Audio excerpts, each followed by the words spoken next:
and a laugh. Nick break it down real clean. Cody come through with the heat. Hot takes on the table. Every week we label the champ. Crowd lean in when it gets wild. Hands up, you know we amp. Talk that talk. Bring that flame. Four big voices. Say the name. Master D-Baters. We get different. Master D-Baters. We stay lit. John, Mark, Nick, Cody. Run that room. Join the debate. Feel that boom. Master D-Baters. All right. Good evening. It's Tuesday night. You know what that means. It is time for the newest, the number one, soon to be number one debate show in all of the land. Ladies and gentlemen, welcome to another episode of Master D-Baters. That's Cody. Nick and Mark will be on the way momentarily, but we have a great topic to discuss tonight. We'll get to it in a little bit as our fellow debaters make their way into the studio in a little while. Cody, I want to say this again. You picked up another great topic, and I cannot wait to discuss this because we are 50 days away from the start of the NFL season. We're 35 days away from college football, and there's been a lot of talk. My rookies reported this week, man. Rookies reported. Mine's reporting this weekend. Vets report next week. Camps are opening, and now will be of course the return of the Sport for You 2-a-days.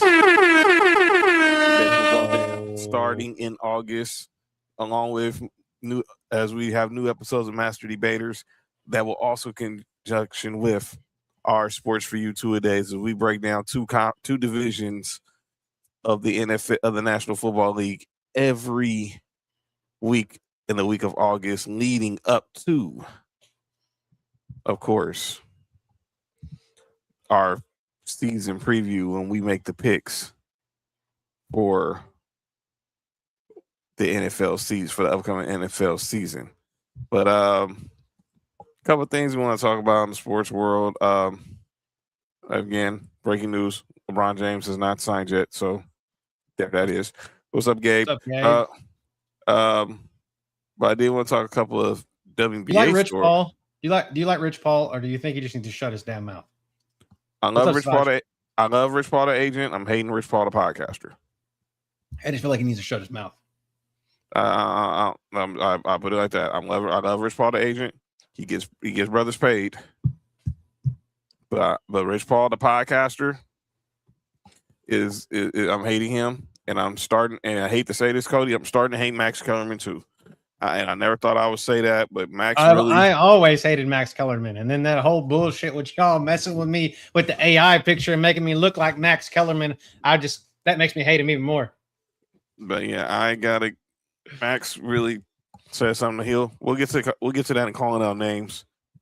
And I'm not gonna play the whole clip because it's a long-winded clip during calling out names, but I will say this: he's really he kind of lost me with what he said recently on their podcast. But I want to talk about a couple of things in the WNBA before we get to the topic. What up, Savage? Good to see you, girl. All right. Again, we got some news about Master Debaters. We're officially on social media now. So you see on the scroll where you can subscribe, to, of course, Sports for You podcast and Ballers and Briefs on the YouTube, of course. But you can follow Master Debaters now on X and Instagram at Master Debaters. You can just follow that for all our content that we have coming out with this new venture as we get ready to gear into football season. Of course, you can follow me at John Watson 0984 on X and Instagram. You can follow Mark on Instagram. Hi, I'm Mark. Hi, I'm Mark1 on X. Nick at X, Instagram, and TikTok. Also, you follow me on TikTok as well at John Watson 0984. Nick at 99Gorilla on all three.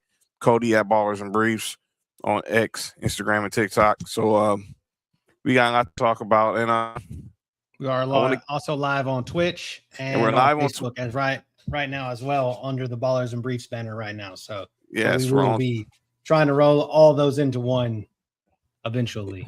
Yes, we are on Twitch right now at Ballers and Briefs on Twitch right now. So if you're a Twitch streamer, you can go over there, subscribe to Ballers and Briefs on Twitch, follow them on Twitch and all that. But let's go ahead and talk a couple of WBA topics I want to get into, and then obviously we'll get into the debate as Mark and Nick are getting here, and then we'll close out the show. We'll call down names. The big story that's going on in the WNBA. Yes, I am a Christian. God bless you. The big story that's going on in WBA was over the weekend and involved the Toronto Tempo and the Atlanta Dream. Toronto Tempo's head coach Sandy Brondello was suspended for one game when that game was yesterday after she made an inappropriate comment about Angel Reese. I'm gonna play the audio for you, and I understood the suspension, what she said, and you can hear she was on a hot mic when she got caught, and this after one of her players was injured, and obviously the emotions got the best of Coach Sandy.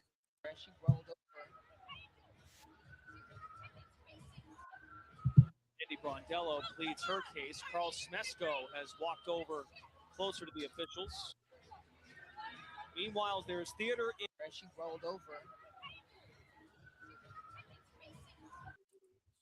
For those know what she said, what'd she say? She called Angel Reese a protected species.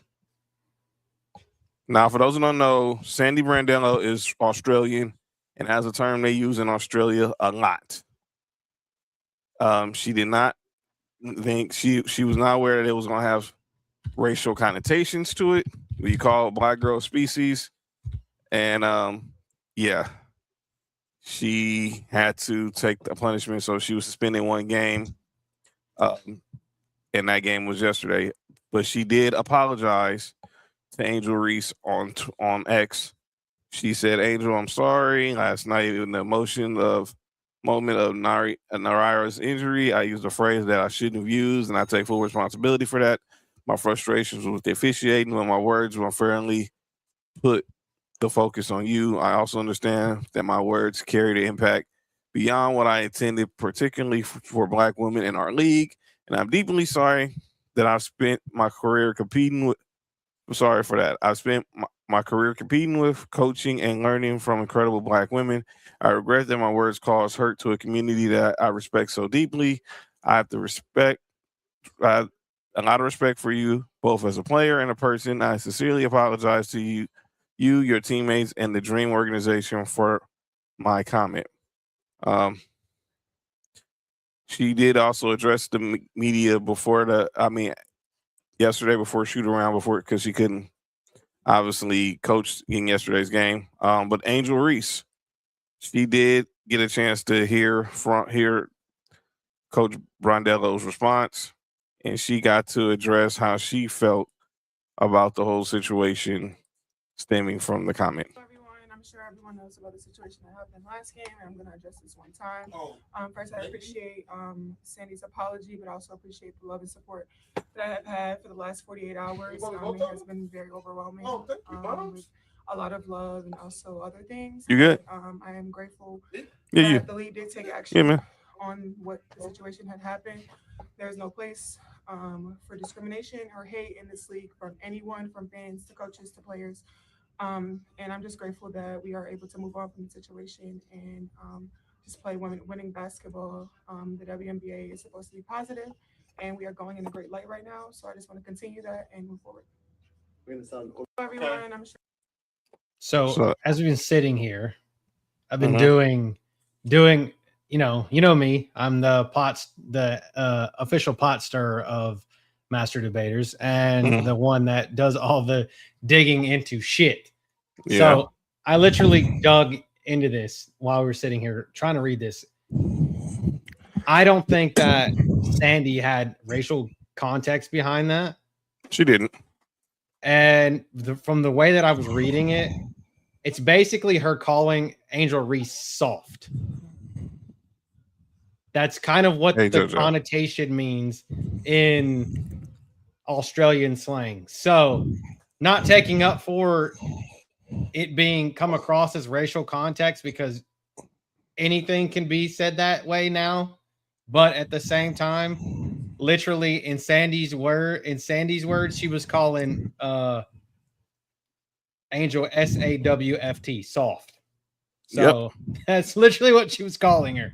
I just wish she would have said, "Bitch, you're soft." Stop trying to get calls. That's just what she was trying to do. So I just would have come out and just said it point blank, and instead of, but it is what it is. So I guess we have to move on. We have to go on about our lives and live in that atmosphere. So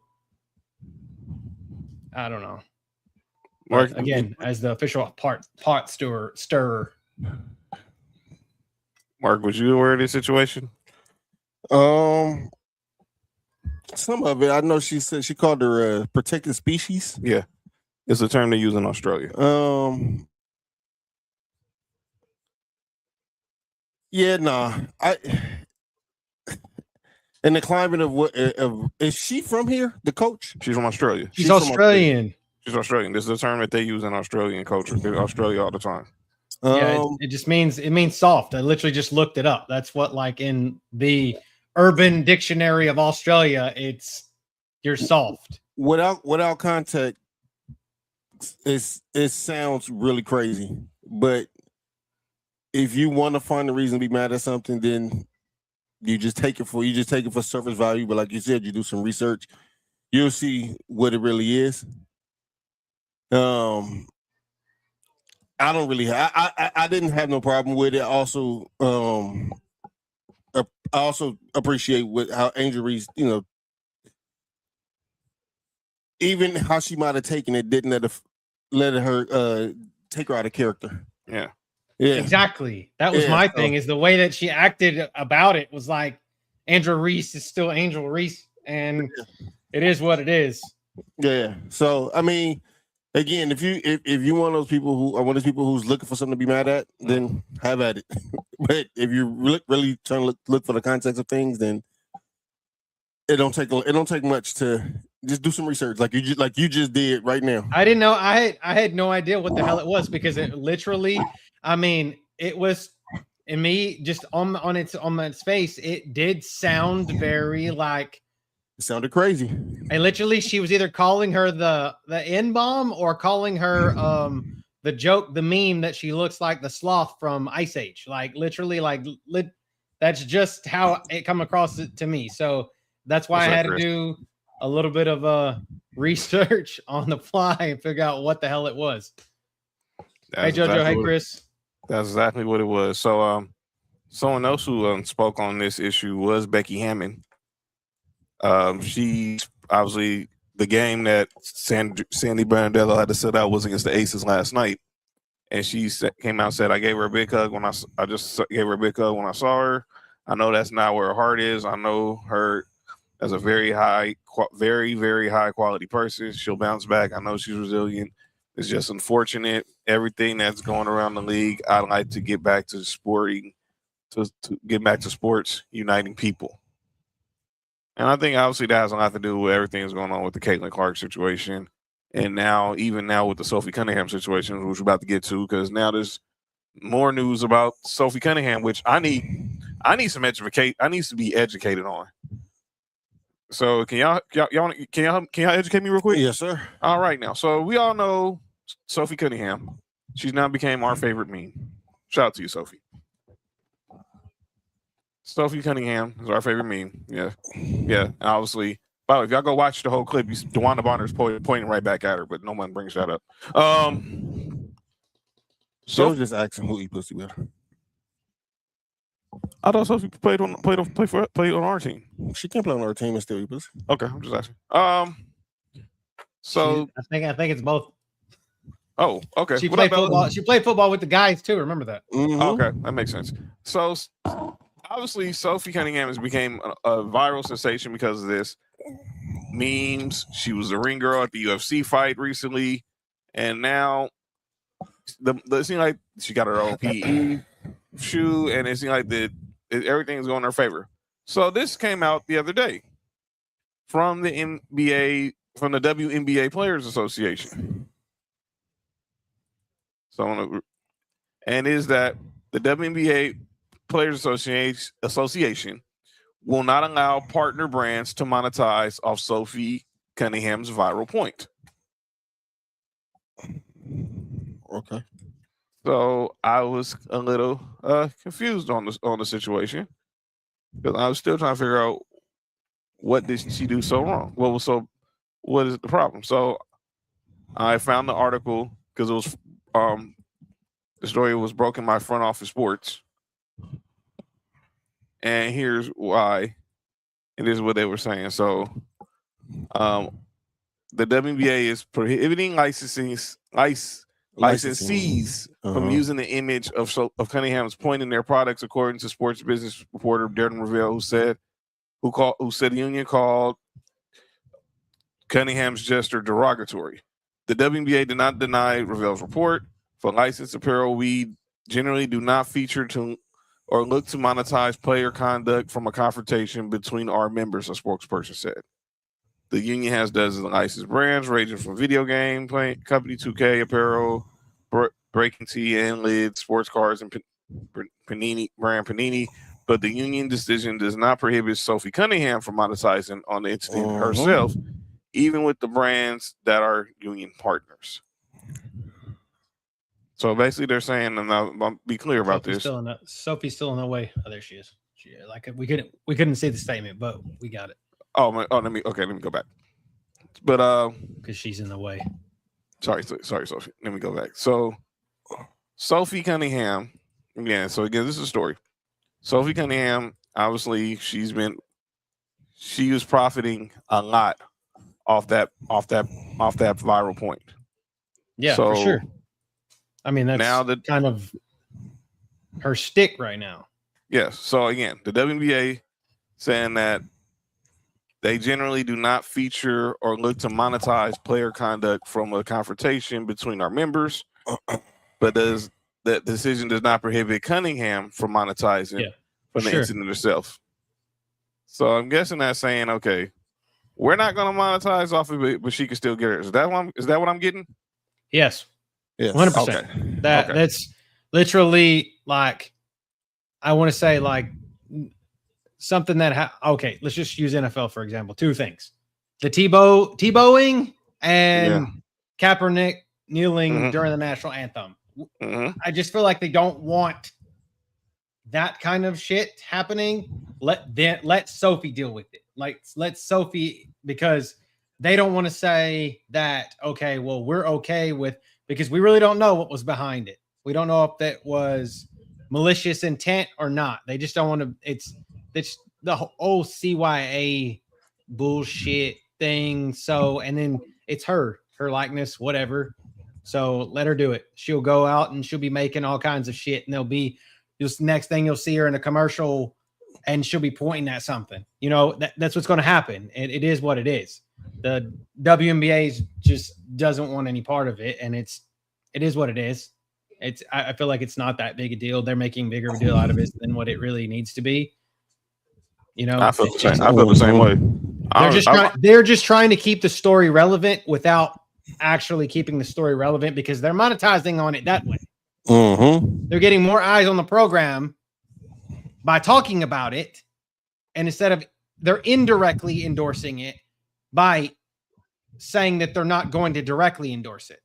That's what they're doing. I feel the same way. This story could have been nipped in the bud a long time ago, but it seems like the WNBA wants to keep it going for some odd reason, money, and now they want to make sure that no one else profits it from Sophie Cunningham. But even though this was such a derogatory incident, it was so bad, it was so awful. But other WNBA news before we get to today's debate, which is going to be a good one. All-Star Weekend is going down this weekend in the the Windy City in Chicago, and obviously their main event is the 3-point contest. So here we are. We have the ladies who will be competing in this year's WNBA 3-point contest. It's Bridget Carlton, Azzy Fudd, Natasha Heidman, Ryan Howard, Marina Mabry, and Janelle Saloon. All notable names. Obviously, Marina Mabry and Azzy Fudd, probably the biggest names of those. Ryan Howard as well. Obviously, Natasha Heidman. One half of the stud buds. But some notable names will not decline invitation to this event. Those being Caitlin Clark, former 3-point contest champion Serena Ionescu, and forget this girl's name from the Lynx. I forgot her name. Michaela McBride. That's right. Kayla McBride. Yeah, well, Michaela. Yeah. They all Kayla McBride all declined invitation to be in the 3-point contest this weekend in the Shy. So go back to the people that were actually in it. No problem. Again, here are the ladies who are going to be in it: Bridget Carlton, Azzy Fudd, Natasha Heidman, Ryan Howard, Marina Mabry, and Janelle Saloon. Okay. All right. So let's go down Friday night on ESPN.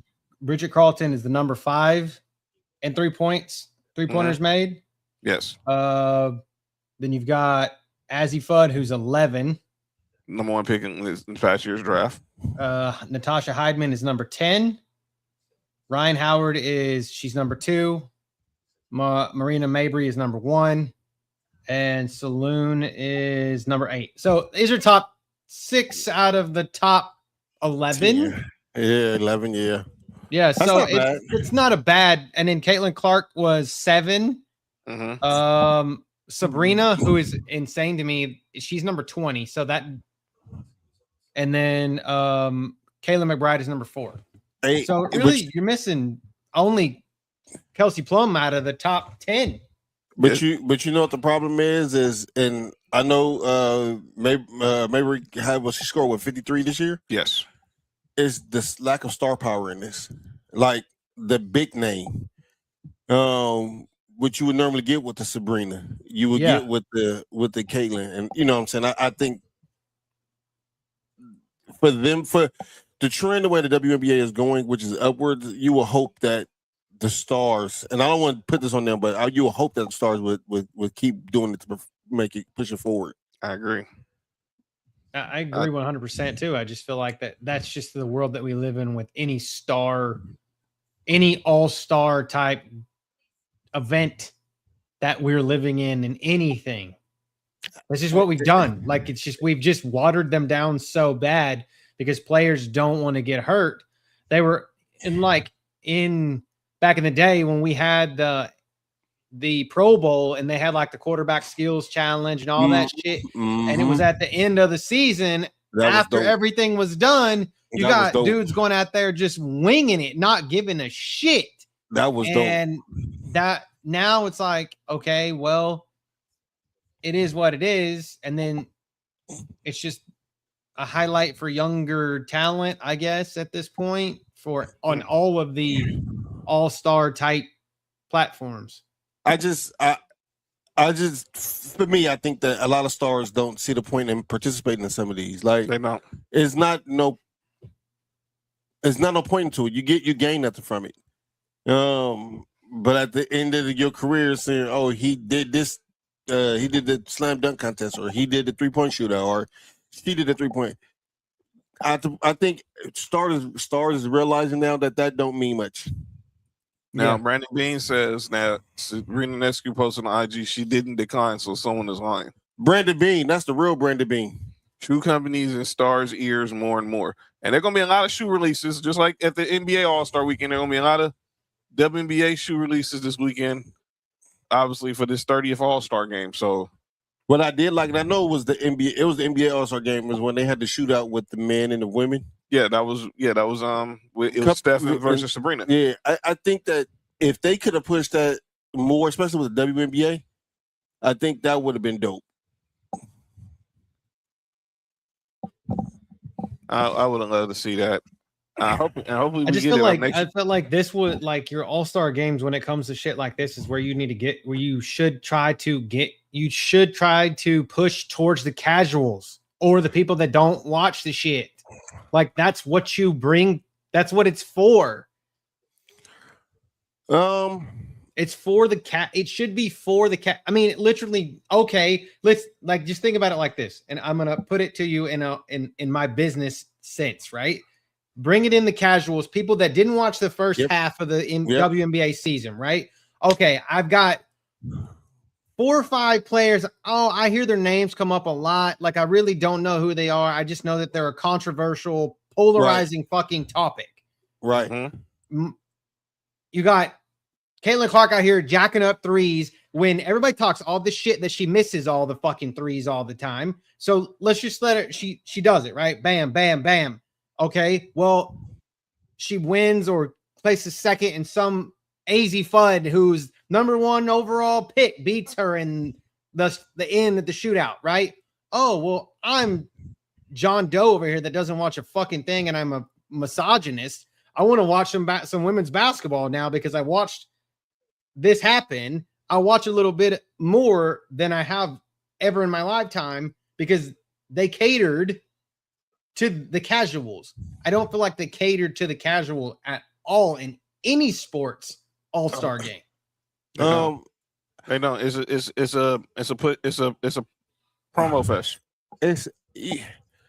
I'm Cody. I'm on the fence about this because what's up, Christy? Partly in my brain, how I grew up, the Stars performed in all of the All-Star games. No, that's what I'm saying. That's what I'm saying. Is you want the Stars because of the casuals. But I also get it now why the Stars aren't, because there's no benefit for them no more. Oh yeah, for sure. That makes 100%. They're making so much more money now.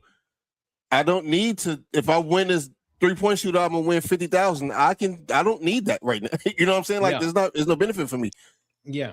If I'm a player, I can show up on Saturday night, go to practice, and play in a game on Sunday, and then leave or whatever. You know what I'm saying? Whatever it is, like I think a lot of these players now is using the All-Star break as a break now instead of yeah, for sure. Yeah. Oh yeah, like I mean, you see in the MLB all the time. Like literally, when like we were in, let's say the mid 2000s, I'm saying like 2005 to 2010, you see people like, man, why the fuck is he not? Why is he not in the home run derby? Like I want him in the home run derby. Why? Right. And he's out there, and his teammates out there who is the second best hitter on the team, and he's out there with a fucking rag, like dabbing his head with the sweat out of his face. You know, I'm like, why is he not out there hitting home runs?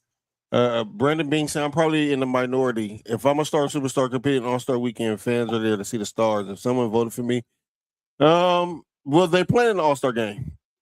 They're not playing the All-Star game. They're just not doing nothing else extra. Yeah, that's pretty much it. But yeah, we'll see what happens Friday night when they have the 3-point shootout. What Tig said? Tig said, but the exposure would get them more money in the WNBA. Putting a face on the to the name should theoretically help. True. In the long run, I don't think that some of these players are there for the long run. Tig, I'm not saying you're wrong. I just think that some of these players is I'm not. Some of these players is not here for the they just don't. I think they just don't want to do it. I agree. And it's not to me. There's nothing wrong with that. Like it's your choice. Yeah, it's your choice. At this point, that's when it's time for the league to start building up on other stars. And that's when I don't know. Obviously, that's what we talked Friday about what Kareem said about Caitlin Clark not being the face and the WNBA. Blah blah blah. Jamel Hilden jumped in the conversation and said it in sidebar saying she's not as Asia Wilson. Here's the problem. When I say I'm gonna play the name game right quick, and y'all just give me the first thing that comes to your mind. When I say face of the NBA, first name. When I say Cody, when I say the face of the NFL, who's the first person coming to your mind? Probably Patrick Mahomes at this point. MLB.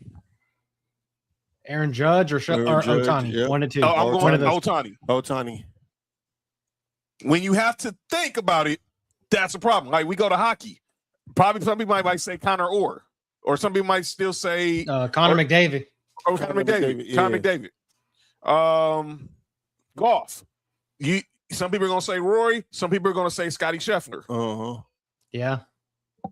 If it's Premier League soccer, people will still say Messi. Some people are gonna say Mbappe. Some people are gonna. Messi's in the MLS, so Right. I would say right now it's probably Highland. Right. Holland. Exactly. Or because he plays for Manchester City. So yeah, when there's not a definitive face, you sometimes have that's a problem. And you got some people gonna say it's Caitlin Clark because of what she's done for the economy in the WNBA. You got some people say Asia Wilson because she's currently the best player and she's the first $1 million player in the W as well. So Christy was saying that's facing the NBA. Some people may say Angel Reese. See, that's the point. And Tig said it. I agree. They don't want to do it, but how about out of 1 month they want exposure to be taken seriously, to be paid, but they don't want to participate in things to help push the W forward. But this is just go ahead, Mark. The W is getting pushed forward whether they perform in a 3-point shootout or not. We have to just stop using certain things as because we want to see things. The WNBA is still getting pushed forward no matter what. This weekend in July is not going to stop the process of the WNBA getting pushed forward. Brandon Mee says Clark's game is entertaining for the casuals and Asia's game is entertaining for the purists. So, you got something you want to say before we get to the debate? I'm not even sure Clark game is entertaining for the casuals.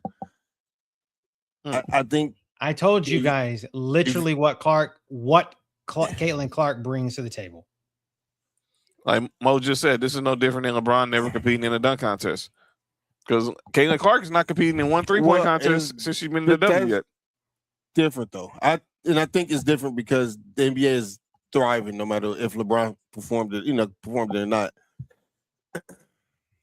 It's just a bunch of fans who wanted him to see it. That's all it is. Like he's a big what if kind of guy. Like what we just got to see Prime Bron in the dunk contest. If I don't think it's a big what if. I don't think LeBron is creative enough to be in a dunk contest. I think he knows that.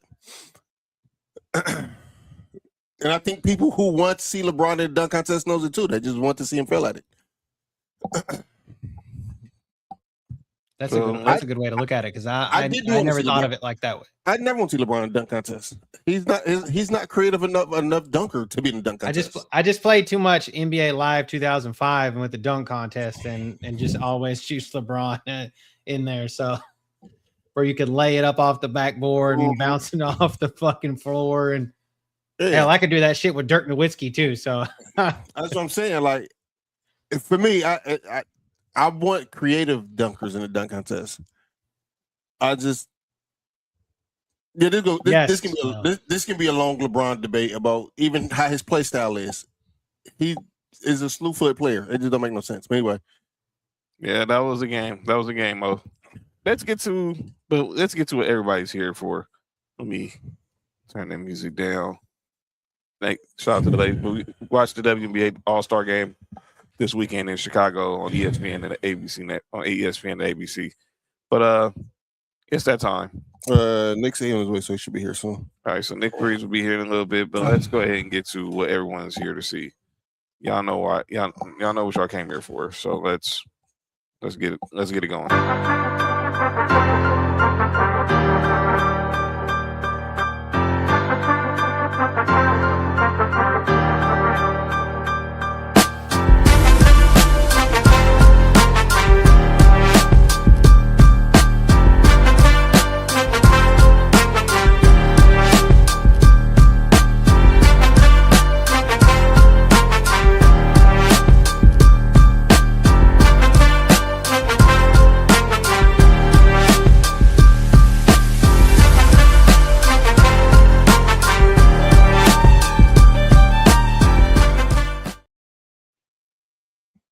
And there it is. Ladies and gentlemen, we are ready for our latest debate. All of us have grew up in the sports world. And there's been this long age-old debate. What wins championships? So we're going to ask the question. Does offenses or defenses matter more to winning a chip? All right.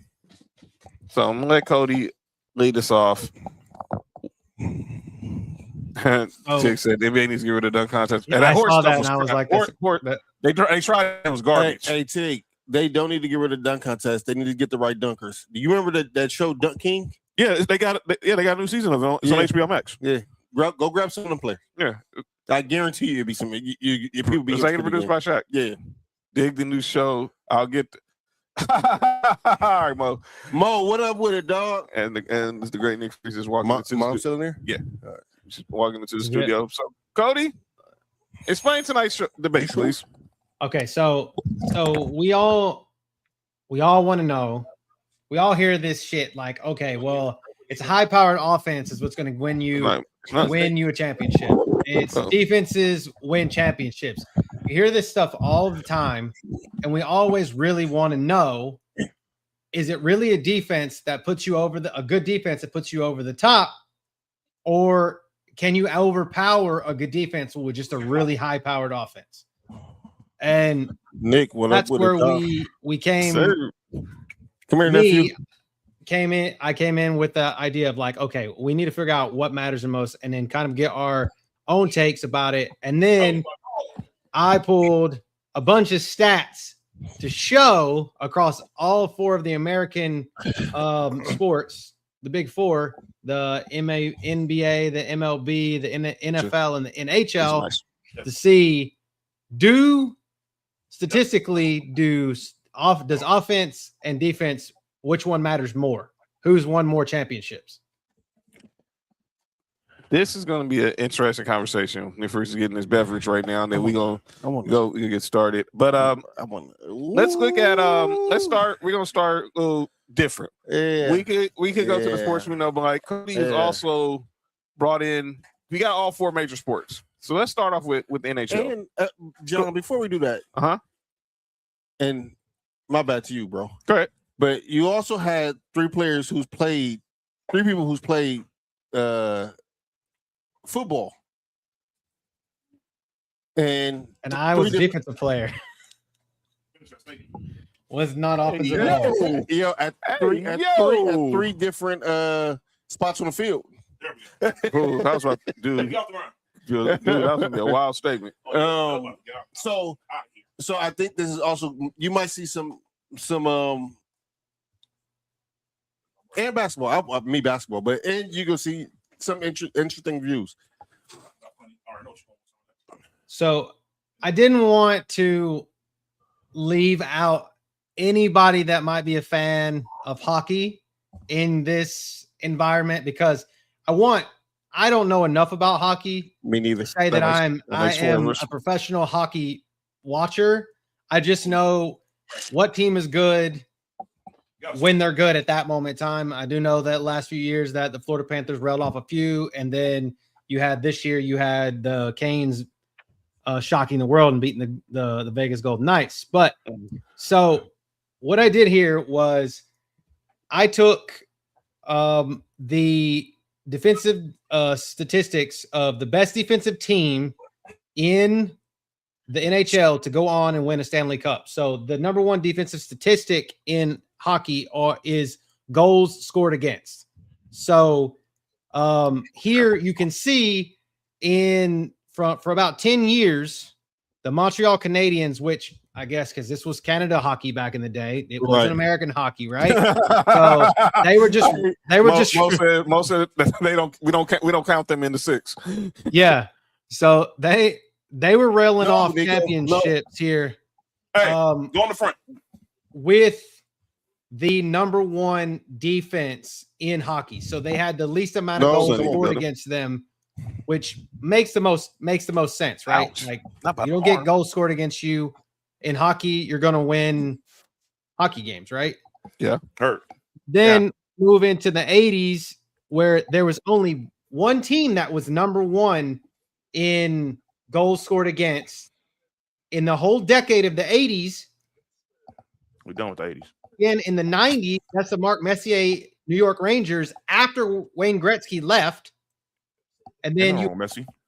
A couple in the early good? 2000s.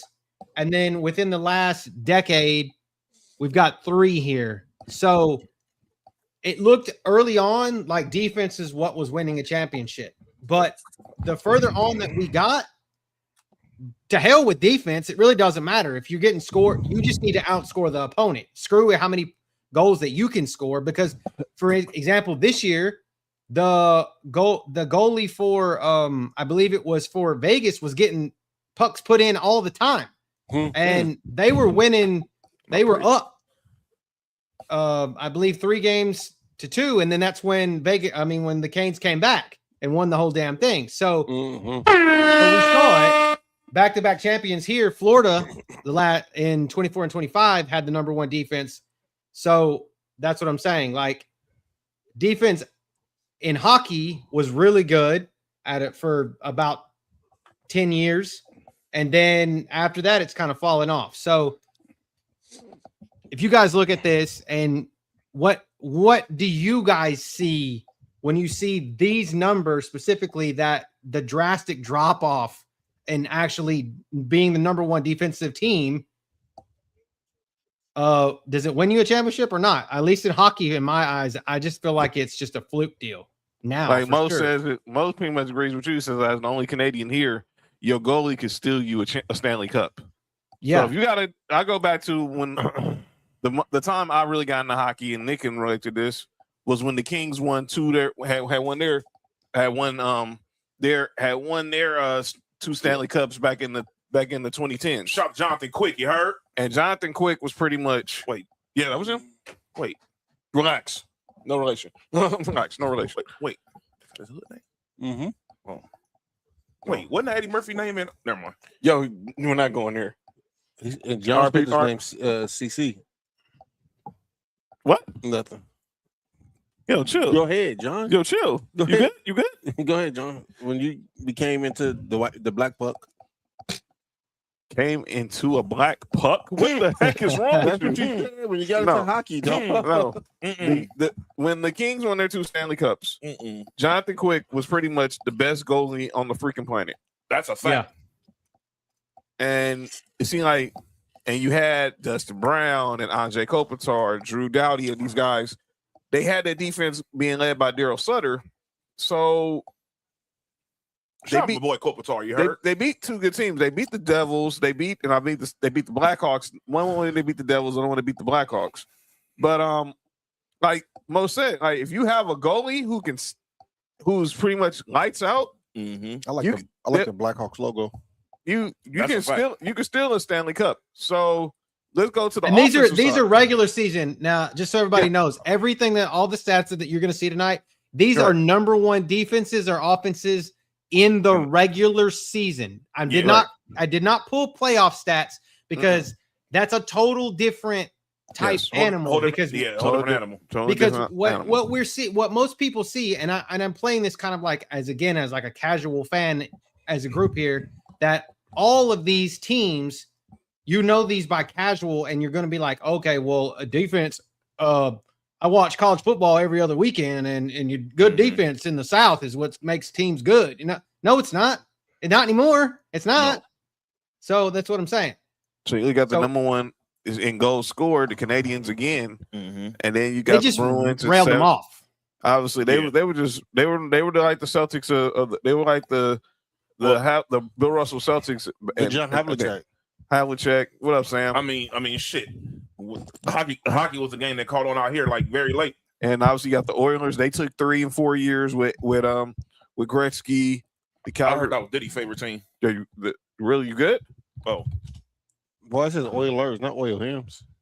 He just like oil. It said Oilers. I mean, that 71 Boston Bruins team had Bobby Orr on it. So, like, he was obviously he's arguably one of the greatest hockey players of all time. And anybody that's like looked up old hockey players knows that Bobby Orr, like, that's who Happy Gilmore always wore his jersey. Right. You go to this 96 Colorado Avalanche team. Patrick Roy was the goalie. he was probably at that time the best goalie in the NHL. Him and Dominic Hasek were probably the two best goalies at that time. And then Hasek went over to the Red Wings, and remember they was running off Stanley Cups for a good minute because they was just picking up everybody. Yeah, they was getting their Yankees on for a second. But they only had 1 year in 2008 when they had the number one scoring offense in the NHL when they won it. Around that time, that shit didn't matter. And then obviously you had the Penguins with Sidney Crosby. And then like the last time the number one offense won the Stanley Cup was 2022 with the Avalanche again. Mm-hmm. So like I said, it's not no guarantee if you have a high scoring offense or a powerful offense. No. You're not going to win, and we're going to get to that when we definitely talk about football and basketball. Let's go. But here, what you can see, it's like in hockey, and as Mel says, like being a hockey fan, I feel like that it's kind of this is a slippery slope, up and down. So if it's, I think it's dipped a lot in the last decade or two. It doesn't matter if you're good, if you're the number one in defense or offense. I think it just, if you ride the wave and you get hot at a certain time, it doesn't really matter. So that's a fact. And I think Cody, you just answered the question right there and there. But go ahead, we can delve into everything else. Let's go. Let's go. But when it comes, I really want people to see what it looks like, because the hockey ones showed a lot. The other three big American sports, or people are going to be like, oh, well, when you think of these teams, they're the number one defense and they won in the Super Bowl. Bullshit. I do. Go ahead, jump into the sports. I wait till we get there. All right, let's go MLB. Let's start on the defense side. You look at MLB and can relate to this one. This team, number one in defensive efficiency, they're going to win the World Series. Hello. There's only two teams on here. Yep. All time. 100 and over 100 World Series. That's crazy. The 0-2 Angels, which had an outfield of we had Darren Erstad, the late Garrett Anderson, rest in peace. Man. Troy Gloss. Tim Salmon was on that team, right? I was like Tim Salmon, yep. Who? Hey, chill out, man. What'd you say, Cody? You had K-Rod. That was the debut of Frankie Rodriguez. He became the ultimate closer. And then you had, and this was a team that beat the San Francisco Giants when you're talking about Barry Bonds at his peak. I don't know how the hell we got that series. That was crazy. And then hey, chill out, fam. Relax. And then 2016, y'all dragging monkeys around. 2016, that's insane. You had the Cubs finally breaking their curse and beating the monkey. That was species. I mean, this is the Chris Bryant MVP, and they beat the Indians. At that time, they were the Indians. Chris Bryant. Oh, hey, chill out, fam. Anthony Rizzo was on this team. Really good.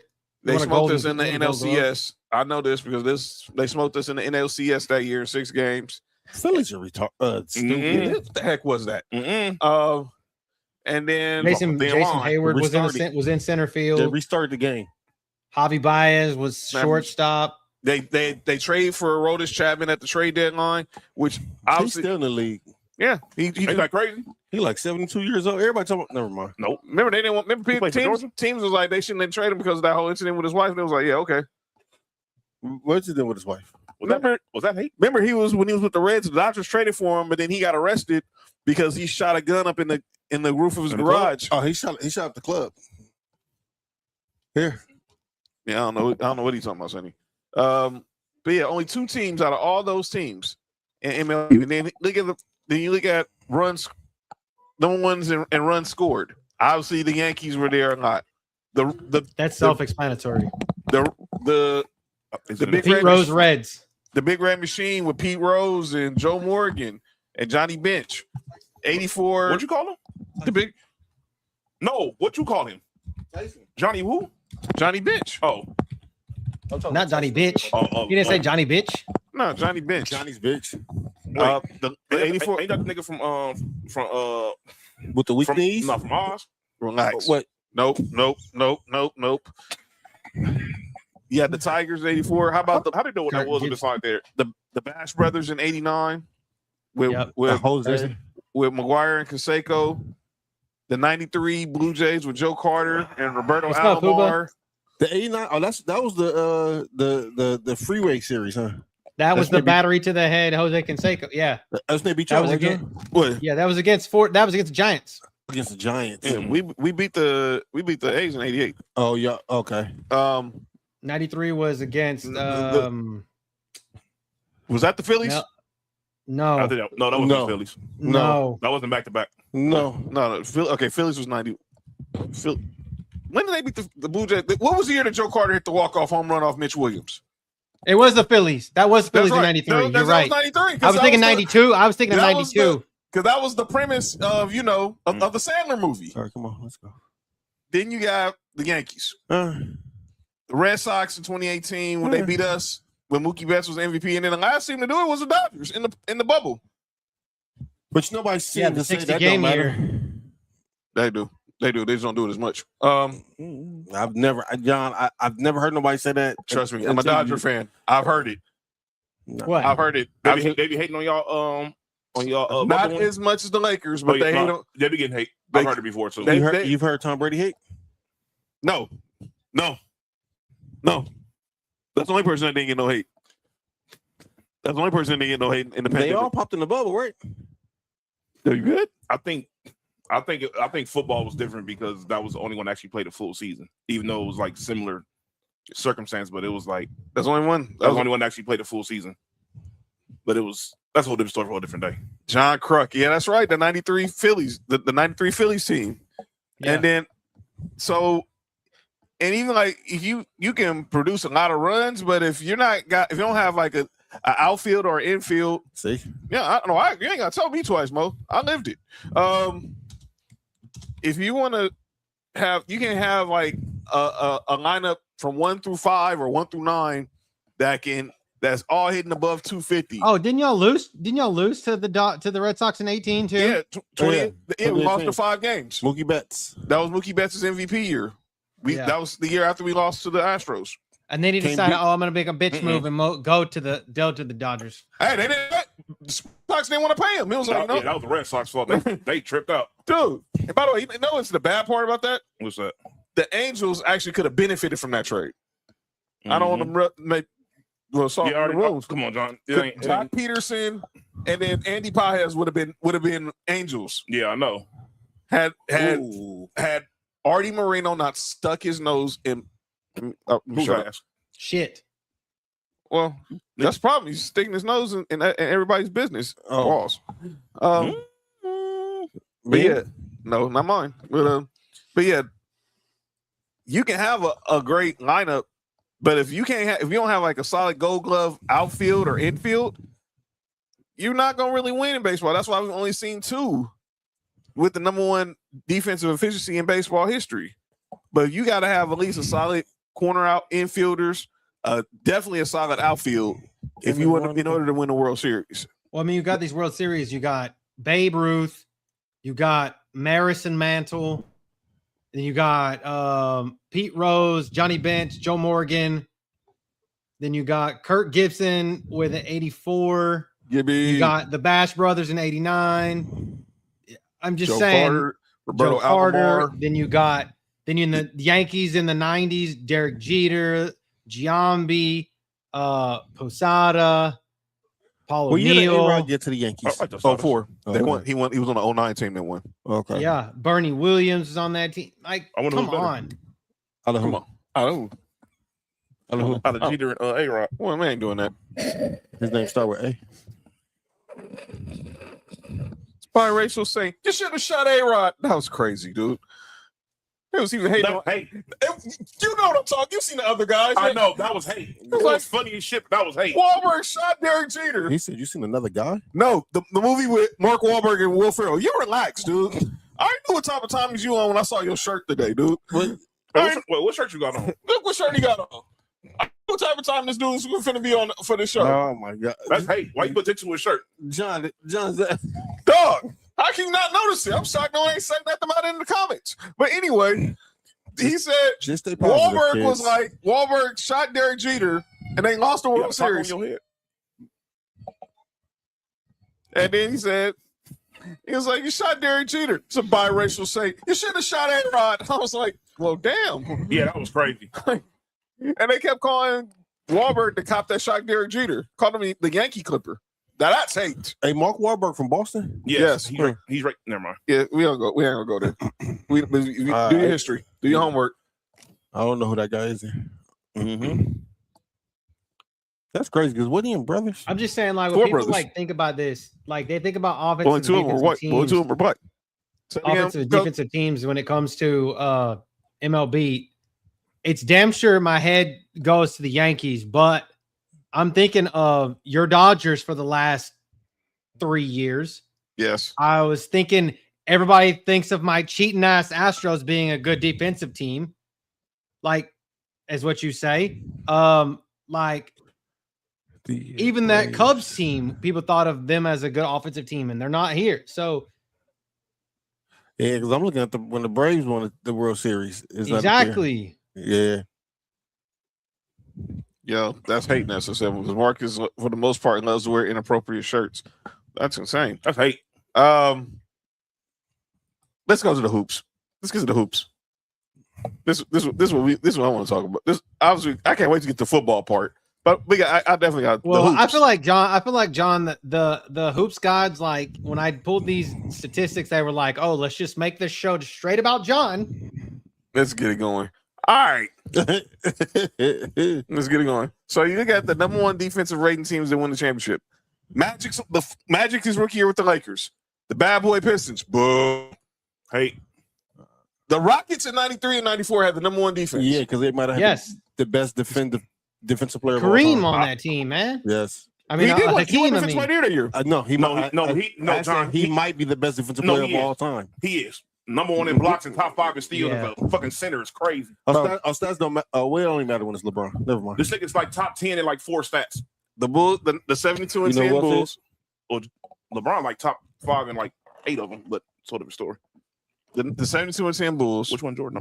The first year that the Spurs won. After Robin Bulls. The Spurs that won in the lockout, they beat the Knicks. How come they don't count that? Never mind. No, they talk shit about that too. No, they don't. Shit. Not like they do the. Oh no, nowhere close. They don't. Nowhere close. Because they beat the Knicks. Oh, because they won the title in Madison Square Garden. That's hate. That was hate, John. Unnecessary too. It was funny though, but it was hate. You know what the final score of that game was? What? 78-77.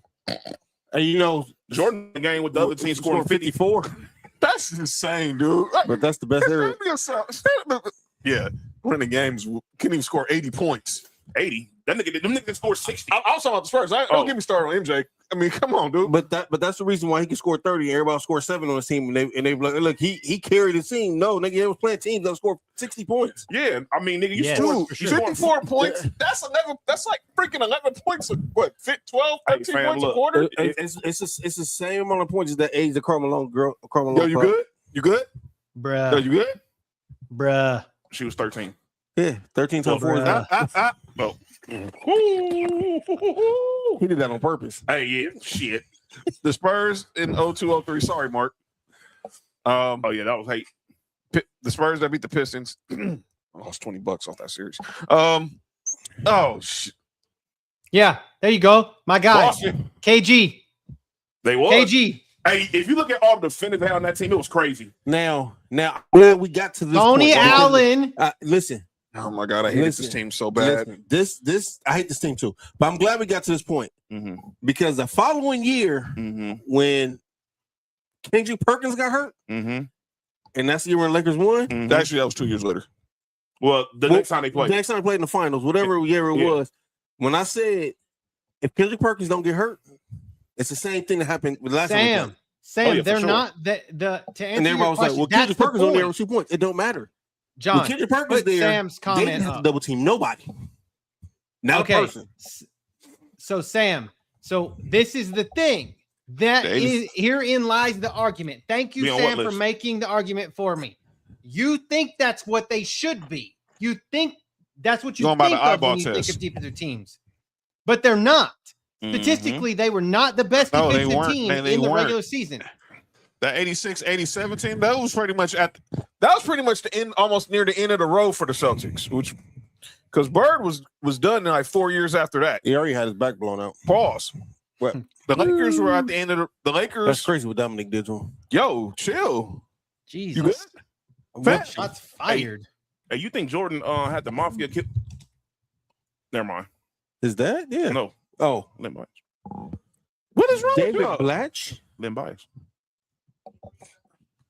What is wrong with y'all? Hey, if you lose your hair at 23, you Man, better sign the focus steroids. on the All right, debate. my bad. My bad.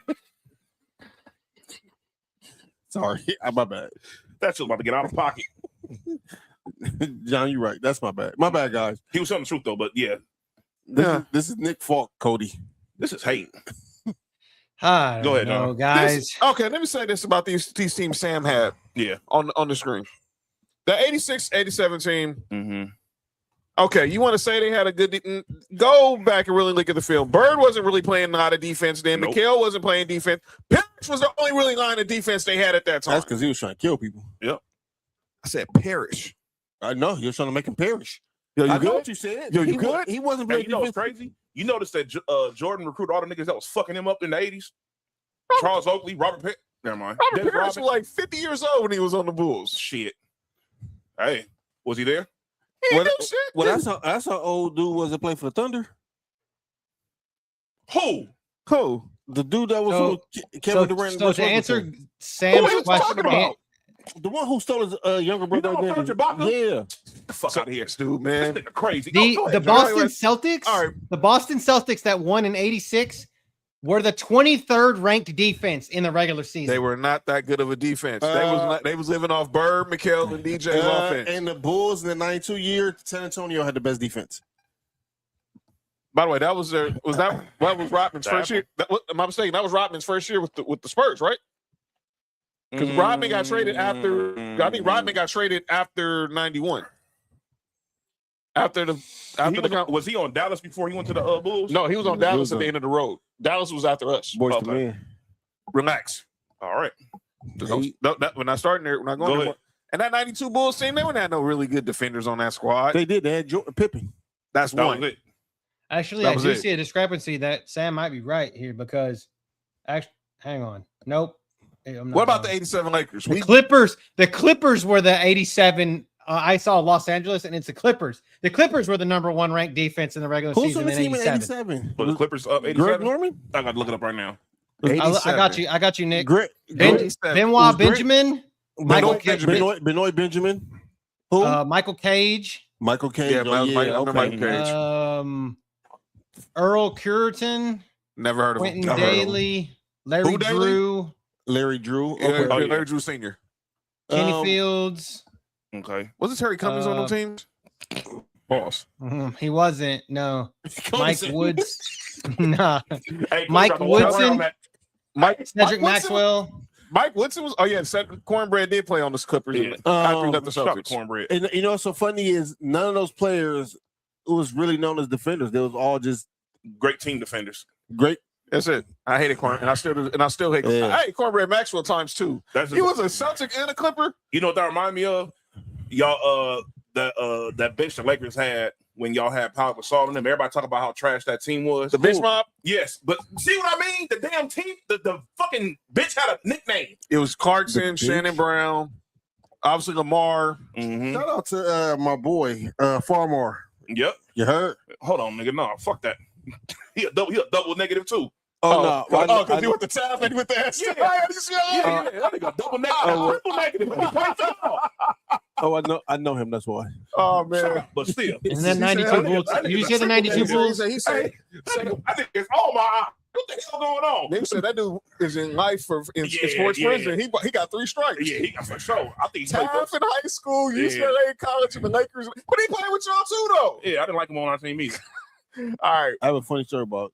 Jordan Farmar was a hooper in high school though. Okay, but let me get I to this last. got a story about Jordan Farmer. I'll tell you off air. Yeah. About the 07-08 Celtics, which I hated. But I should have been on that float when y'all won. That team, they were the #1 defensive team, despite Doc Rivers being the coach. James Posey, Tony Allen, Dog. Leon Poe, Dog. Perk. They had so many defenders. That's why they won. They had so many people to guard everybody on y'all team that could score. Big Baby was a good KG won Defensive Player of the Dog, Year. they had Rasheed Wallace, KG, and Rasheed was on the first team. She was on the team He was on the second that we team. beat. He was still with oh shit. He was still with Portland. No, he was still with Yeah. Detroit at the time. Yeah, this is. But everybody says they had Rondo. But he wasn't Rondo during that time. Rondo was always Rondo though. No, he wasn't that Rondo during that time. He was on the come up Rondo. I'm explaining point guard to y'all too. And then That's why I'm gonna say Rondo. And then the last one is the Rondo. Warriors. That first Warriors team, everyone talks about Steph and No, Clay. they No, were their the defense number one defense in the league. with Draymond's defense, Iguodala's defense, Clay, Steph would get a lot of I steals. mean, it's like literally he played Iggy's the block best of LeBron is like the most. That's it. It's They like were one good of the most they were a good iconic defensive team. things that the Warriors ever did. Yeah, Iggy held LeBron to 35 points. That's why he won Finals MVP. What LeBron? All right, never mind. I still think that was a stupid. All right, people who voted for that need to have their votes revoked. I mean, yeah. And then these were the number one offenses that won the chips. Obviously, that 70-71 team, that's Kareem and Oscar Robertson. That speaks for itself. The GOAT. Yeah. Why Kareem not the guard? You got the Lakers, the 33 in a row Lakers with Jerry West. Elgin Baylor retired during the season. So it's Jerry West, it's Wilt, it's Gail Goodrich, it's Pat Riley. Hey, that nigga retired and y'all won. That was crazy, ain't it? Did he He was still the got a ring? Who? He still got a ring, right? Yeah. Yeah, but it would have been so much better if he would have played. But Yeah, I probably would have lost. well, If anyone 3 shows, wait, I would have lost. Wait. He was on team with Wilt? Yeah. Did he have a wife? who? Elgin Baylor? Bruh. Yeah. Oh yeah, he retired for a different reason. Yo, you good? All right. Wait, check the phone, son. Mark's on demon time tonight, man.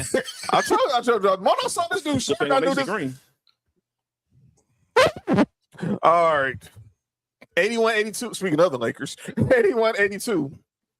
Obviously, those teams 84-85. The Showtime Lakers were Yeah. everyone talks about the offense, but Pat Riley had them playing defense. But the offense, obviously, with Magic, Byron, Kareem, Worthy, obviously, and then obviously the Bulls, Silk, Bob McAdoo, 96, 97. Oh, that was the following year. That was the first year they beat the Jazz. That was They got Spencer Haywood on one of them teams too. Yeah, we got Spencer Haywood. Spencer Haywood was on the Showtime Super Lakers. team. Hey, come on, man. Super team. Hey, imagine winning the championship and then drafted James Worthy. Well, it still could have been Dominique.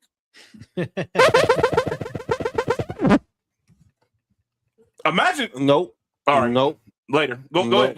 We gotta go to the show because this about to get crazy. So the 95, 96 Bulls team was the best defensive team. 96, 97 was the best offensive team. Yeah. And then Wait, that's when Tony Kukoc became at least in the NBA became that guy. And then the Lakers, the best. Of course, the Lakers are the best 01. offense. Yeah. Well, that's the thing. that The was the Bulls best What happened, Cody? No, I'm just saying that Bulls team. That's crazy. That only one of again. Everybody's like, "Oh, the Bulls team. They were the best because they had Jordan. They should have been the best offensive team in the fucking world." No, they weren't. They were definitely a defensive team. And obviously, the Lakers, that 01 team was the best team. They won 15. They went 15-1 in the final in the playoffs. Should have was 16. No, It's freaking Iverson, dude. no, that sound like That's White Iverson. that sound like the NBA was trying to I've been balling since I do a was narrative that year. young. And That's the Shows best a lot Post around Malone before. song out there. Anybody don't know that? They're a bum. Well, he's a bum, but never mind. Yo, that's hate. But then you got the Warriors' first team with KD, the first year with KD. Dog. You ought to knew what was. Look, we knew what was going to happen when the moment Kevin Durant signed with the. It was like championship for at least the next 2 years for sure, and that's exactly what I happened. mean, I swear the bucket just grew instead of like from the rim like regular size. It just went like this. It got stretched. Yeah. Yo, balls. Lots of Imagine- lots of imagine balls you went gotta in leave- there. You got to leave either Steph Curry or Kevin Durant open. Kim Kardashian. And then the Celtics, the most recent was the Celtics that beat Lucas Mavs with Jaylen Brown, Jason Tatum, And Derek White. That team scored a lot of points and with ease, and a lot of 3-point shooting going on. and I think that's and I think now that's been the curse of them. They can't jacking up them 53s a game. It worked that year, but it hasn't worked since. I think it's because, I mean, when you win, teams start figuring out how to. No, you just need if you Sometimes you go on a run. if you have a shooters on your team, Mhm. shooting 53s, and I hate this version, but it's not a bad. Yeah. It's not a bad thing if you have shooters on your team. Yeah. Like yeah, but are you got to at least be making 40% a clip. Oh, you don't. no, not really. No, you don't. I mean, to make it look good, yes, but No, you don't. But they was able to defend as well because Derek White is a defender too. Because he shout out to Derek White because he was doing his thing. Derek White was a defender. Yeah. JB was a defender. Yeah, Jason Tatum was scoring points. That was hate. I mean, for the dumbasses like me that didn't really know what offensive and defensive rating was, it's it's the amount of points scored by a team or points For 36 minutes, right? 100 per Possession. 100 per possessions. For 100 possessions. Yes. Yeah. By the way, So that was my That's a dumbass good not really judgment. knowing exactly what the rating mechanism was. I knew it had to do something with points, but I was like, okay, well, so it was per 100 possessions. Same thing with defensive rating, obviously. And when I think about offense, well, a team that didn't win a championship, What's that? the Phoenix Suns. Well, that's because they had nobody to defend, and they were a small team. See, I was waiting until we got done before I threw the caveat in here. What's that? When you look at a lot of these teams that number one offensive rating, they was a good chance they was probably top 10 in defense. No doubt about it. Yes, right. Each and every one of those teams were. And you can be so you. My bad, John. Go ahead. No, go ahead. You go first. So you don't have to be number one in defense. No, you don't. But you got to be at least in the top half. If you're in the top 10, between top 10 and top 15, and you're also in the top 5 in offense, you can win. You can win. You're going to be the best in the sport. Can I make? Where do you guys think that Boston Celtics team was? Defensively, I had to guess they was probably 13th. Anybody else want to make a guess? I would say about top 10. I got like top 10. Yeah. They are number 28. Damn. They was that 111. They could have fooled me. They had the biggest point. They had the biggest point in offensive and defensive differential. They had a 11.6 points offensive and defensive rating. 28. Again, you want to know if you was watching them. Again, this is regular season. Yes, And that's what I'm saying. We're based on this. This is based on regular season. And when we get to the NFL, because that's really the sport that if you get hot in the right time, yes, especially on defense, ask the Giants. Yes, ask the Giants for sure. Ask the Giants. Ask the Giants. Had to tell them twice. People in the chat, I want you guys to do a little bit of homework here before we get to the NFL. Put some teams in the chat that you think would be the number one offense or number one defensive teams, kind of like what Sam did, where that won the championship. Because I really want to know, I really want to see people face hit the floor when they see the teams that are on that list. Y'all ready to get to the foosball? Stay positive. Oh, the Marlins had a triple play. Yeah, that was crazy. Hitting 3 at one time is crazy. Man, wait. Must be nice. Let's get to the NFL. Are y'all okay? What? Yes. That was a dope song. Sounded like Jennings. Hey, what was he singing about? I don't know. They said it must be nice. Wherever it is, it must be nice. Yo, relax. All right, let's get to the NFL part of this. We're gonna go offense first. Hey, wasn't he the one that told you to keep a woman first? No, that was Jaheim. That's why he lost all his hair. All right, go ahead.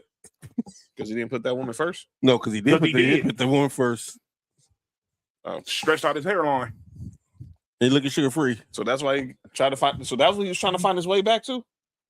You all right? My bad. He trying to get her back? No, remember he was trying to find his way back.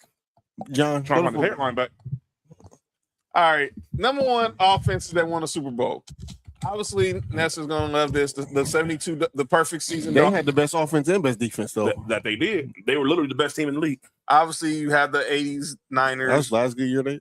The Niners, 3 of the Niners Super Bowl wins. Yo, you good? That's hate.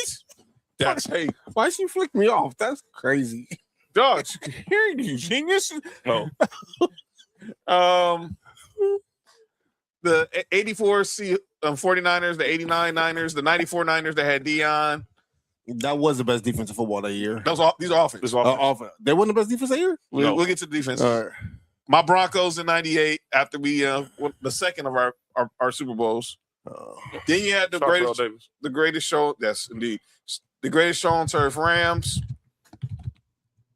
Their only Super Bowl in St. Louis, and then the 09 Saints. The one that was gifted. Who? The Saints. Well, nobody told. Well, Katrina that happened? Yeah. 09? Okay, y'all so people that don't know this is the total offense means the amount of yards total. Yeah, for sure. So and Drew Brees not should have been touchdowns. Touchdowns aren't included in this. So and Drew Brees should have been MVP that year. He won Super Bowl. In what year? 2009? Hold on. Go look at the stats. Hold on now. Peyton won it that year. Oh, that was the year Peyton had like 23 touchdowns and Peyton won it that year. That should have been Drew Brees. That should have been Drew Brees. Go run Drew Brees' numbers and run Peyton Manning's numbers. I dare you not. Hey, I know. I remember that. Yeah, I remember. Yeah. What's up, Drew Brees? All right, go ahead. Like I said in the group chat the other day, I needed Miami to channel the 72 team and have another person. Oh, that's not happening no time soon. Yeah, maybe in Madden. And keep up alive. Keep up alive. Not Madden either. They still play. All right, but let's talk about some of these offenses. Obviously, we all know about the perfect season with the Dolphins. You had Larry Zonka, Mercury Morris, Bob Greasy, and they like the 08 Celtics. But these 84, but obviously the Niners. That's Dwight Clark, right? No, yeah, 84. 84 was Clark. 89. John. Yes. No, Peyton should have won that year. What was his numbers? 4,500 yards, 33 touchdowns, 16 interceptions. It was the 08. It's 08. But it's still it's the 08 Manning MVP that was in question. Oh, okay. 27 touchdowns, 12 interceptions, 4,000 yards. That's Drew Brees' numbers? No, that was Peyton Manning. Chad Pennington was actually second in MVP voting that year. Chad Pennington. Jets. That was Miami Dolphins, Chad Pennington, wasn't it? It definitely was Miami Dolphins. Chad Pennington was second in MVP voting one year? Who the fuck is the Miami Dolphins? Dude, hold up, man. Chad Pennington was... Who the heck is voting for Chad Pennington for MVP? He got four votes, John. I'm looking dead at it. Who the heck was voting for Chad? He had the same amount of MVP votes as Michael Turner. Who is voting for Chad Pennington for MVP? That's crazy. Because he was. Did he win comeback player of the year 3 times? Yeah, but you know what? In 2009, you know who was the passing leader in the NFL that year? Who? Matt Schaub. Yeah, he was like 300 short of 5,000. His name is Scott Blewett. That's crazy. Yo, you good? He blew who? You good? The clown? You just got it. But not to these numbers, these numbers on the page here. People, that's who voted for him. No, the media voted for him. Who the heck voted for Chad Pennington for MVP? Chad Pennington more known for being Randy Moss quarterback in college.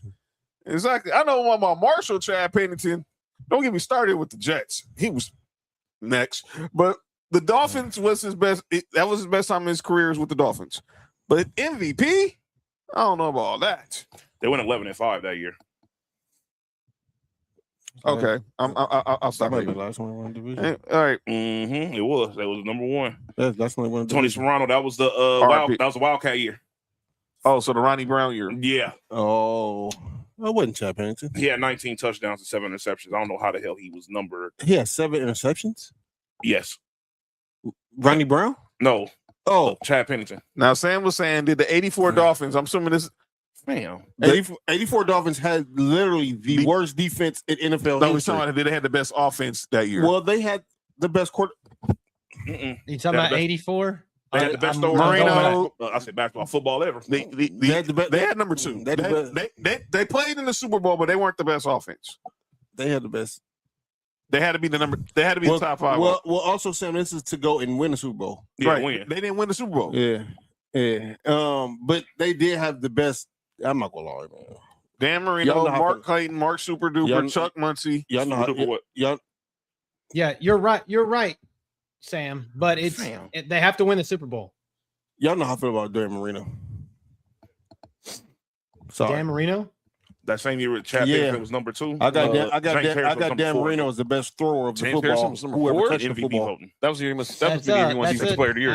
I don't disagree. As a Bills fan, I got Dan Marino as the best thrower of a football I've ever seen. Dusty Pantsuit, get the fuck out of here, bud. What's your ads? What did he say? The AI viewers, streamboo.com. I don't want no. That sounds very pedophilia. I'm out. Get that shit up out of here. Stream these nuts in your mouth, bitch. Oh, I mean, ringless. Hey, relax. Wait, who said that? Who's that ringless? So does him being ringless make him worse of a quarterback? No. That has nothing to do with your skills. Hold up. Okay, let's do this. Devil's advocate here. If Matthew Stafford would have still stayed in Detroit, he'd be ringless too. And I am a big Matthew Stafford supporter. Yes. Yeah, Dan Marino better than every quarterback who ever played for the Rams. For sure.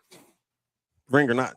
Yes. It's not even close. If Matthew Stafford stayed in Detroit, I'm gonna keep it 1,000. Fuck Kurt Warner. You already know how I feel about. It's not close at no all. shade. No shade to to Mark's Bills. No shade to Mark's Bills. But if Dan Marino would have played with the Bills, they would have not lost the Super Bowl. Shout out to Dan Marino. The cameo. Cody. It was out against the Bills that day. Hey, Cody. I have something to tell you about what I think about the Bills too. Right? Nobody's talking to Cowboys during that time. No, it's not. Shout out to Ray Finkel. Bills was cursed. Oh yeah, because of Whitney Houston. No. What? They would have beat the Redskins. They would have beat the Redskins. If it wouldn't have been Whitney Houston singing it, never mind. No. They stadium was built on the burial ground. Oh yeah, they done. Yeah, they wasn't doing that shit. Yeah, they done. And Tig said Matt would have been ringless if he stayed in Detroit. Yeah, yes, for sure. Yeah, no doubt about it. Oh. And he still would have been better than Marino. And shout out to Ray Finkel. But you know what? This team, offense-wise, every one of these guys is a Hall of Fame quarterback. I mean, we don't know who Ray Finkel is. I'll let you say Ray Finkel. I'm gonna say all of those are Hall of Fame quarterbacks. Ray Finkel. Oh yeah, for sure. Eisenhower is Finkel. and the worst quarterback on this list is from on the Rams. You think he's worse than Greasy? Than Bob Greasy. Yeah, for sure. You think Kurt Warner's worse than Bob Greasy? I got Kurt Warner better than Bob Greasy. I think so too. Fuck Kurt Warner. I got Kurt Warner over Bob Greasy. Finkel is Einhorn. Einhorn is Finkel. Cool. Shout out to Ace Ventura. You know, there's no pets on this premises here, Mr. Ace Ventura. Shout out to Ace Ventura. Second one for sure, the best one. But here's the thing: is people think, this right now? oh well, no, you got the. Since somebody right put them in the chat. Somebody put them in the chat. The Chiefs. Everybody thinks the Chiefs' offense was the number one offense. No, years that they won. Hey, why did he take us out of Buffalo though? Just like if Josh stay in Buffalo, he'll be ringless. Well, dang, Tick. No, hey, and Josh Allen's still the best. He better quarterback for the Rams too. Oh, for sure, for sure. It's not close neither. Nah. Wait. Yeah, nah. It's not close neither. And I'm Matt Byers because of the college, but yeah, no. He's better than Matthew Stafford. Shout out to Captain Winky. What? That's what I call. Yo, you good? I hope y'all know. Hey, are you okay, dog? No. I hope y'all know that was a separate debate about to start in this. Nick was just about to start a separate debate in this during this segment. About his Captain Winky? No. He was about to say that Ace Ventura, when nature calls, better than Ace Ventura Pet Detective. I mean, all right, we'll talk about that later. After the show. Yeah. After the show. This is about to get crazy. Yes.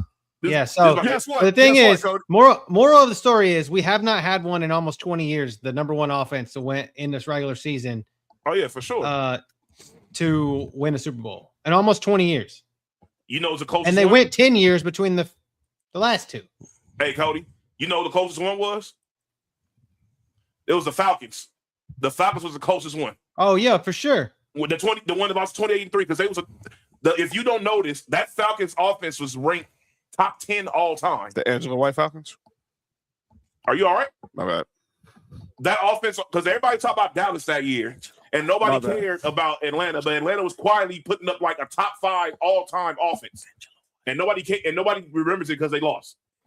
Everybody remembers. That's all they remember is 28-3. Ain't Angela White a throw goal? Mm-hmm. That's exactly what the Falcons were doing in the Super Bowl, choking. Well, throw goals don't choke. Throw goals don't choke. They don't. Never mind. Anyway, go ahead. John, defense. Number one in defense. All right, but let me say this about my Broncos real quick. John out of pocket. My bad. Angela White is the GOAT. But let me say this about my Broncos real quick, and we'll get to the defense. Oh no, I know who the GOAT is. Jesus. Hey, go ahead, John. Our offense was carried by Terrell Davis, but we had a good defense. Me? Oh yeah, Bill Romanowski, Atwater, call niggas niggers. John Mosley, Neil Smith, Alfred Williams, Darian Gordon, Tyrone Braxton. I mean, it's good to have a little racism on your team, right? That's why Raiders can't win. We ain't got nobody racist. Oh, that's funny. But the goats still make noise. They can try to bring somebody gay over here, it still didn't work. The goats still make noise.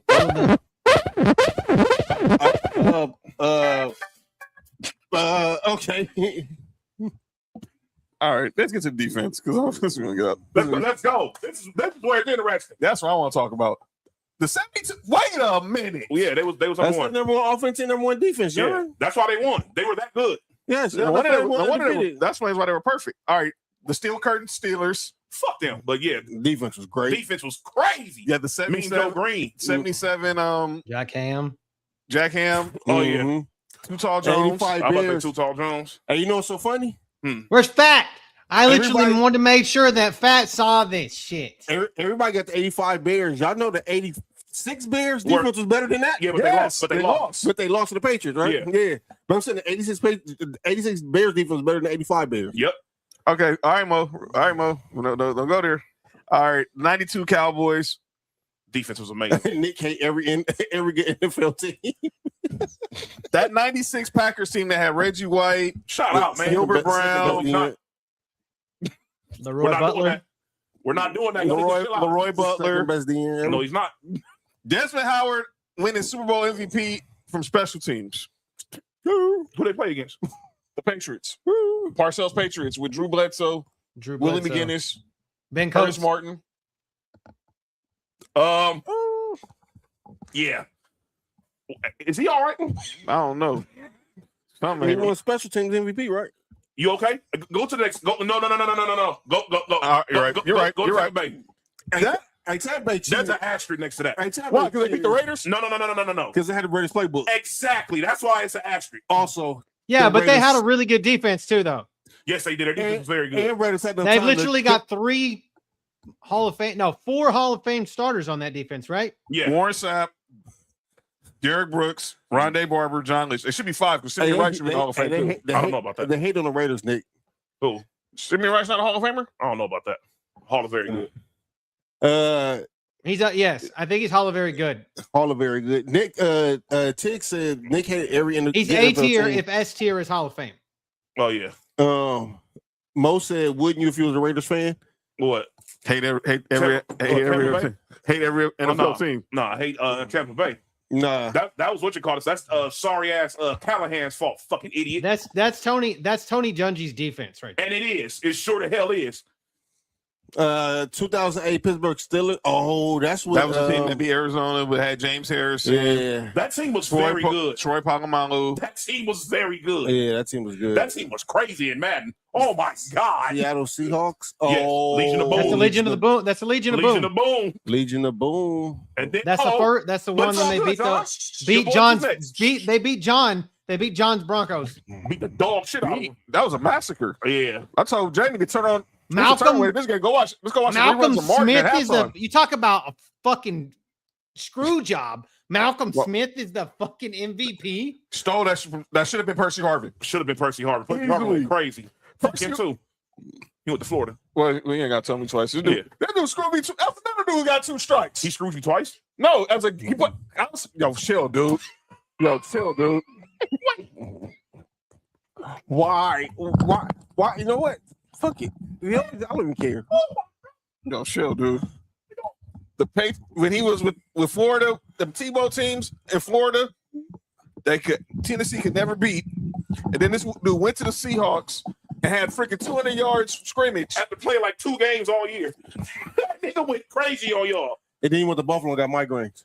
Never mind. Yeah, actually, that happened with the Jets.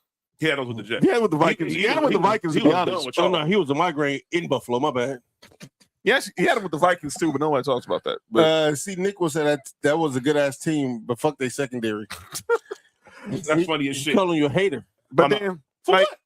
well, 2015 was a good year for me. Period. That team was that Broncos team was good as shit. Our offense, Yeah. That's the year we went to go watch the Super Bowl with yeah, Marsha, huh? yeah, and But it you wasn't know what even- happened. you- You know that what wasn't happened. even your You know what best happened. offense. Oh, because John?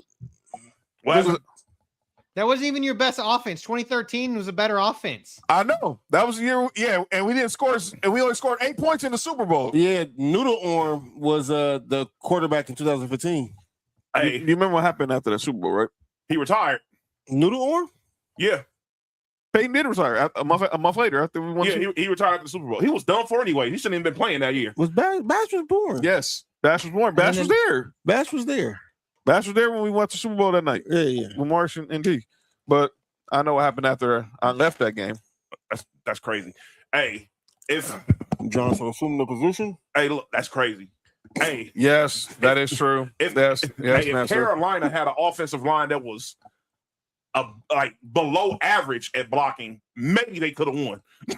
Let me say this. Below average, but they were absolutely shit. The Nick hate is outstanding. Like Let me say this about us beating Carolina that year.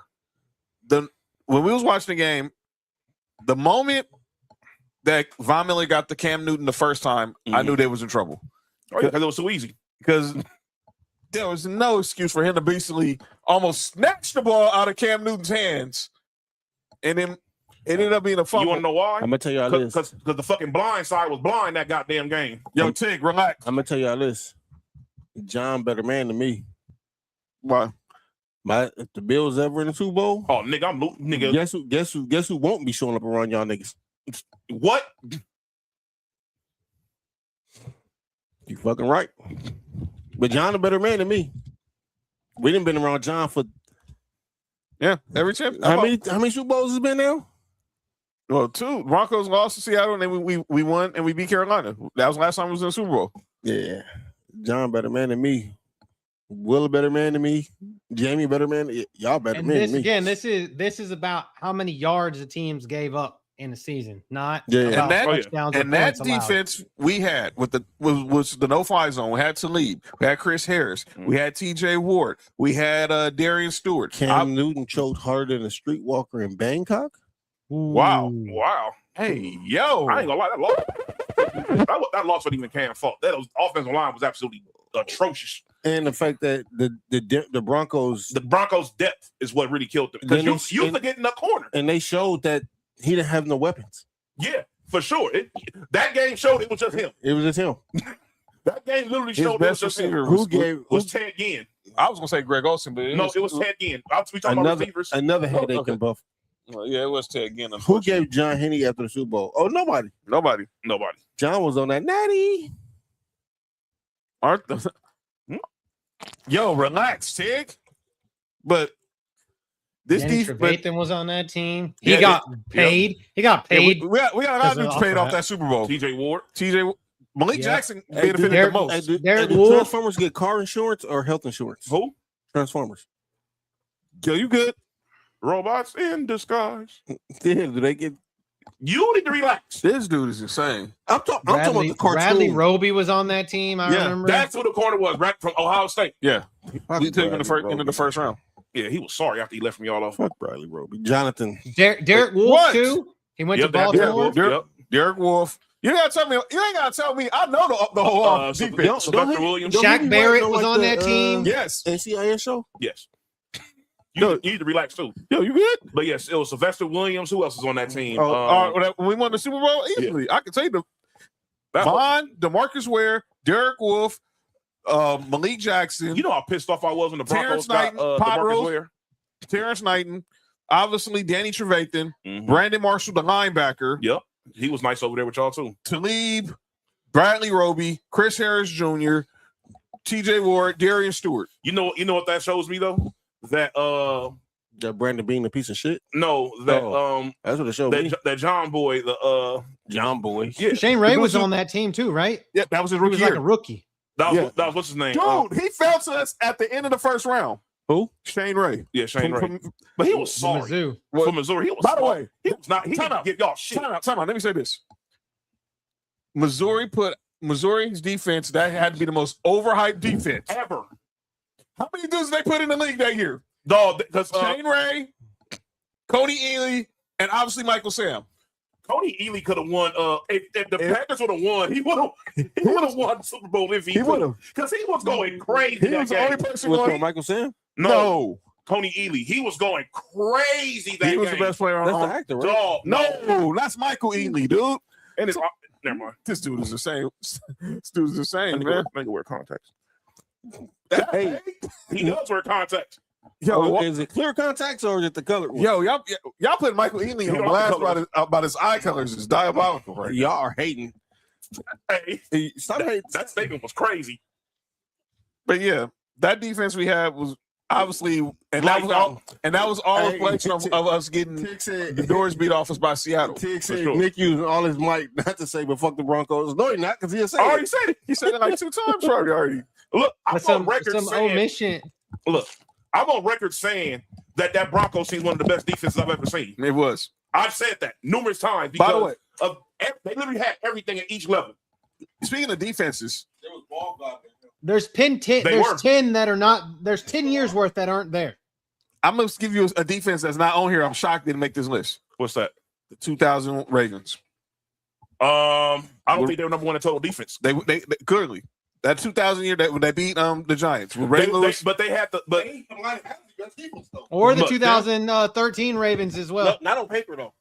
But you know what they did though? Ravens in 2012 was when they score on them. I meant the years that they won it. 2013, 2012 team. They were better than one breaking. No, they won in 2001, right? Cool. Yeah. The Ravens? Yeah. 2000. 2000. Super Bowl was played in 2001, but it was a 2000 Yeah, when they had the murderer. The killer. Yeah. The gangster killer and the dope dealer? Peter Boulware was over there, right? Peter Boulware was a dope dealer. I mean, come on. The quarterback they're playing against was Kerry Collins. Come on. Rest in peace. He wasn't supposed to be. Never mind. Well, we all know that that's supposed to be a black guy instead of Trent Dilfer anyways, but you know what I'm saying. Was that Tony Banks over there? Yes. Yeah. He was a starter at the end of the year. That's Carlson's younger brother. No. Are you all right? You good, man? All right, come on. Let's have our debate now. All right. So let's ask the question. Yes, sir. Well, she's not flicking people off. Who was their secondary in 2000? Who was on their secondary in 2000? The 2000 Ravens secondary might have been the second best safety of all time. Rod Woodson, Claiborne, the second best safety of all time. Chris McAllister. Who's the second best safety of all time? Ed Reed. Oh yeah. I'm gonna say. Hold on. Rod was on that team. Whoa. Yeah, Ed Reed. All right, man. We know what number one is. Yeah. Oh, you gotta be a crazy dude. Troy Polamalu, right? No, I'm just playing with y'all. He's saying some wild stuff now. Stop it. Yeah, he really. Marcus out here. I'm trying not to be biased when I say this because I definitely want to put Troy above Ed Reed, but I'm gonna just leave that alone. You got Ronnie Lott.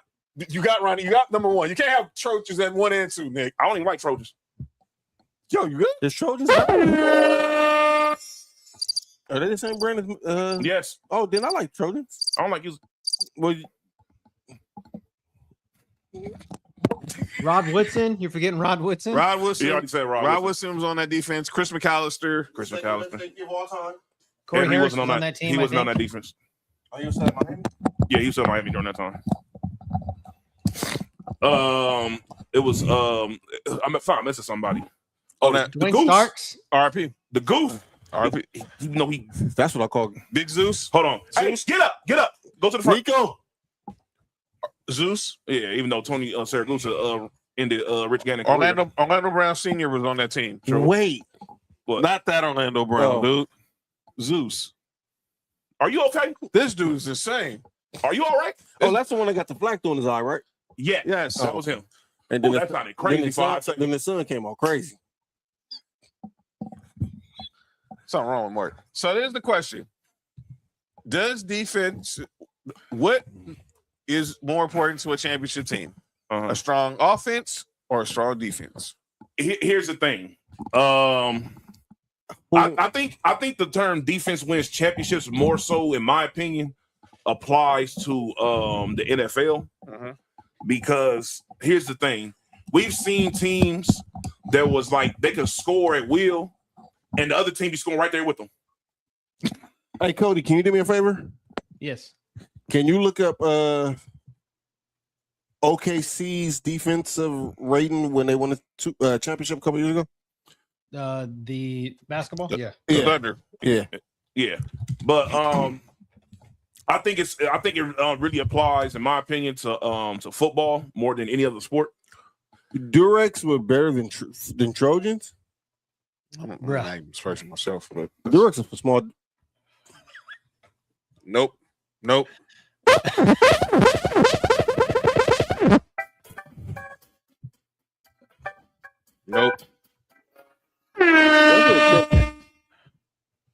That was crazy. Matter of fact, oh no, not here. Ain't that the ones that give away at the school? Not here. Okay, so you want it? You want your answer, No. Mark?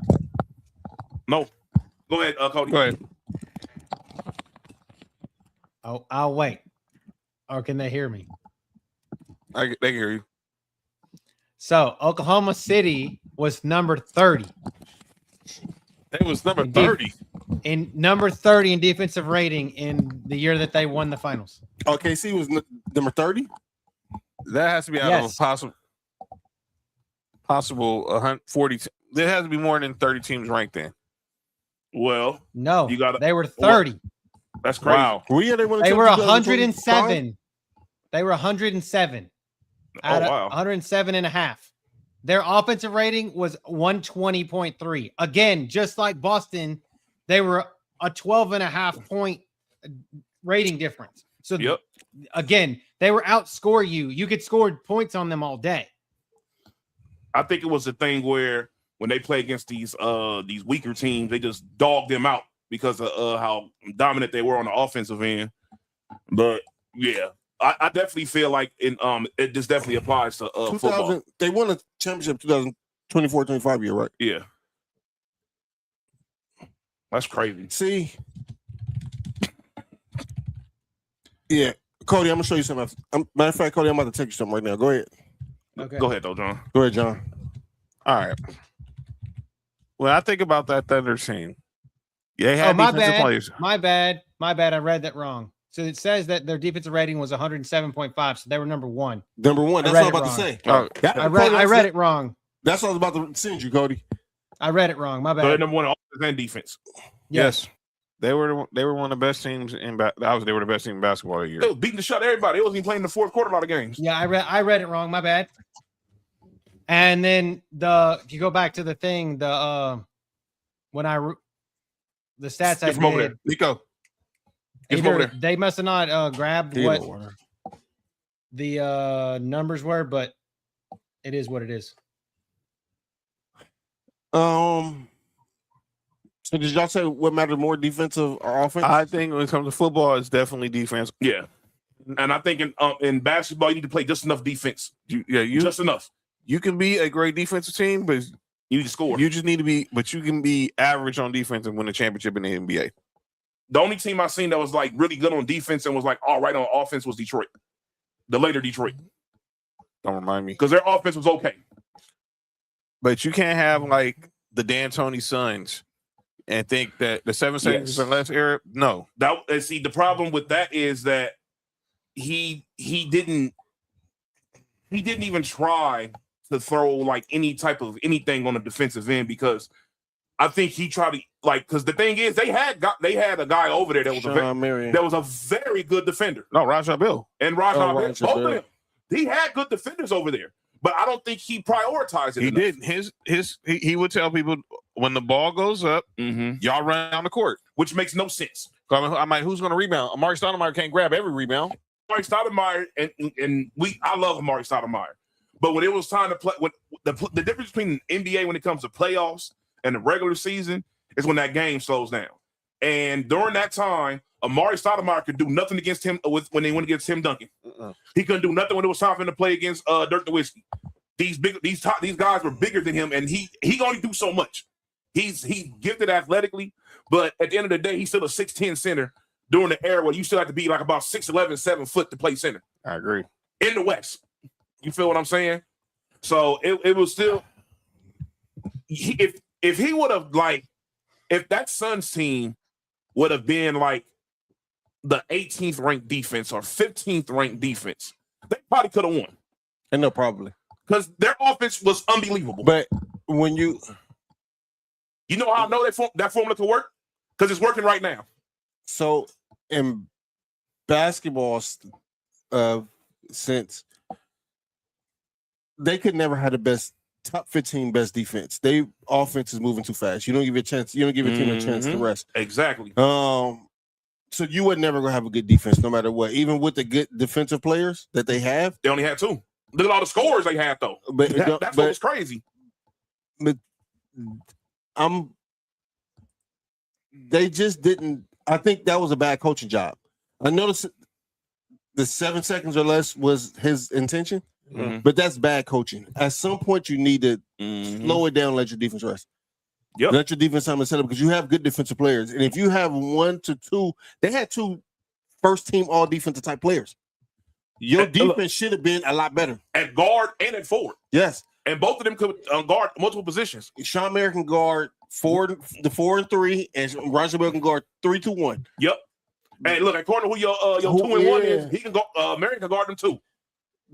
D'Antoni just didn't prioritize defense, and that's why he never won a championship. And you know who prioritized defense when they ran that same exact system? The Spurs. Tig said, "Would you rather?" All right, so Cody, what'd you say? A defense win championships? Depends. I mean, I would say like in modern day basketball, I don't think so. I think like you just said it, you could get if your defense is you don't have to be the number 1 defense. I think that in modern day basketball, if you're better in offense and would say in the top quarter or top 10, top third of the NBA in defense, I think you're going to probably win a championship. Now, when it comes to the NFL, I think that they need to be at least equal. I think it need to be equal somewhere. You don't got to be number 1 in both. I think that it's got to be equal because when it comes down to it, like this year in Seattle, for example, Seattle gave up more yards, but didn't give up a lot of points. That's the type of defense you need. That you need stops. You can let them get down there. You just got to stop them when it counts. If that makes any sense. Shout out to the GOAT. So I would rather Cody. John, what you have? Defense or offense? I'd rather have a strong defense than an average offense because I've lived it. To someone who's lived it, and clearly, if you have someone who can manage a mediocre offense in football, you'll be all right as long as you have the supplemental pieces that can. I had statistically had the best defense in football last year and couldn't get past, and we had a shitty offense, and it screwed us. It's because your quarterback screwed you. Who'd you have? I'd rather have a strong defense, and on offense, I have to have an identity. A prime example is the Ravens. Mo's a Cowboys fan, Cody. Look, as great as that Ravens defense was, what helped them so much was the fact they was able to get rest because Jamal Lewis was a fucking bell cow. Shout out to your boy. You feel what I'm saying? Yeah. He was able to run behind that offensive line. And they was able to establish and do whatever they wanted to. You also forget Priest Holmes was on that team. He was. Ain't that crazy? Yes, 600 yards that season. That's the same. Yeah. I'd rather have a strong D that give crazy. Oh, are you good? I mean, you want a prime example of a great offense something's really in the NFL? That a team that consistently had a great offense but couldn't win because their defense wasn't good. Buffalo. No. Peyton and the Colts. When the defense was good, 1 year they won. But their defense was good though. They had a good pass rush. Dwight Freeney, Robert Mathis. They had Bob Sanders too back there, right? When they won the Super Bowl, when they won the Super Bowl, yes. And then after that, Bob Sanders couldn't stay on the field for nothing. Even before that, he couldn't stay on the field too often. Gotcha. But the 1 year, you feel what I'm saying? But the 1 year he did, they won the Super Bowl. Yeah, that's what I'm saying. Their defense was good enough to get them to make up for stuff. Let's debate. It's crazy. Let's debate. And I see where this is going. Go ahead. Come on.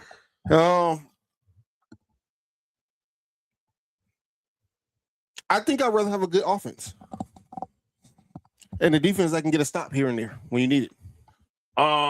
So what you're saying is you rather have a great offense and have bend but don't break defense. I think if you're the Cincinnati Bengals and you have a mediocre defense, but not one that's Swiss cheese, they won a Super Bowl. They would have beat if you Buffalo have a defense that can get a stop. You know what's crazy? You know, sorry as the Raiders were last year. You know, he was number one in stops last year.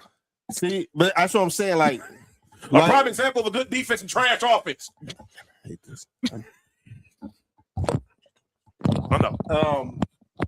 Yeah, I think I hear what y'all saying, but I think a great offense, and if you can get a defense, especially in football, and I can do it. We can take it in basketball too. It's definitely works in basketball. But if you have a great offense and a defense that gets stops when they need it, I think you are in a position to win the championship. That's what what I'm saying. Yeah.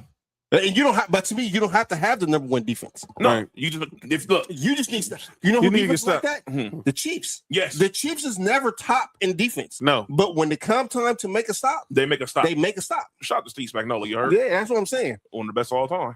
If your defense isn't strong, it don't matter how much your offense scores because the other teams are running around. And the only way you have a chance is if your defense is just as That's that. not necessarily true. Here's the thing. In the NFL, it's tricky because sometimes it really could be like something where, all right, I'll give you a prime example. A team could be good on defense all year, but their Achilles heel could be they're not that good against the run. And then they go against a team. I was about to say that. And then they go against a team who runs the ball very well.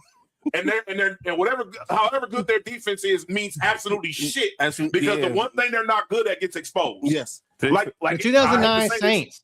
The 2009 Saints. Yeah, they were good offense and their defense was ass. That famous Monday night game, Rams versus Saints, put a lot of points. The Chiefs. That was that game at the Coliseum. Yeah, that game was amazing. 50 points. Both teams put 50. That doesn't count though because all that scoring didn't happen on offense. Because there were some pick sixes, some fumbles, and some special. That don't count.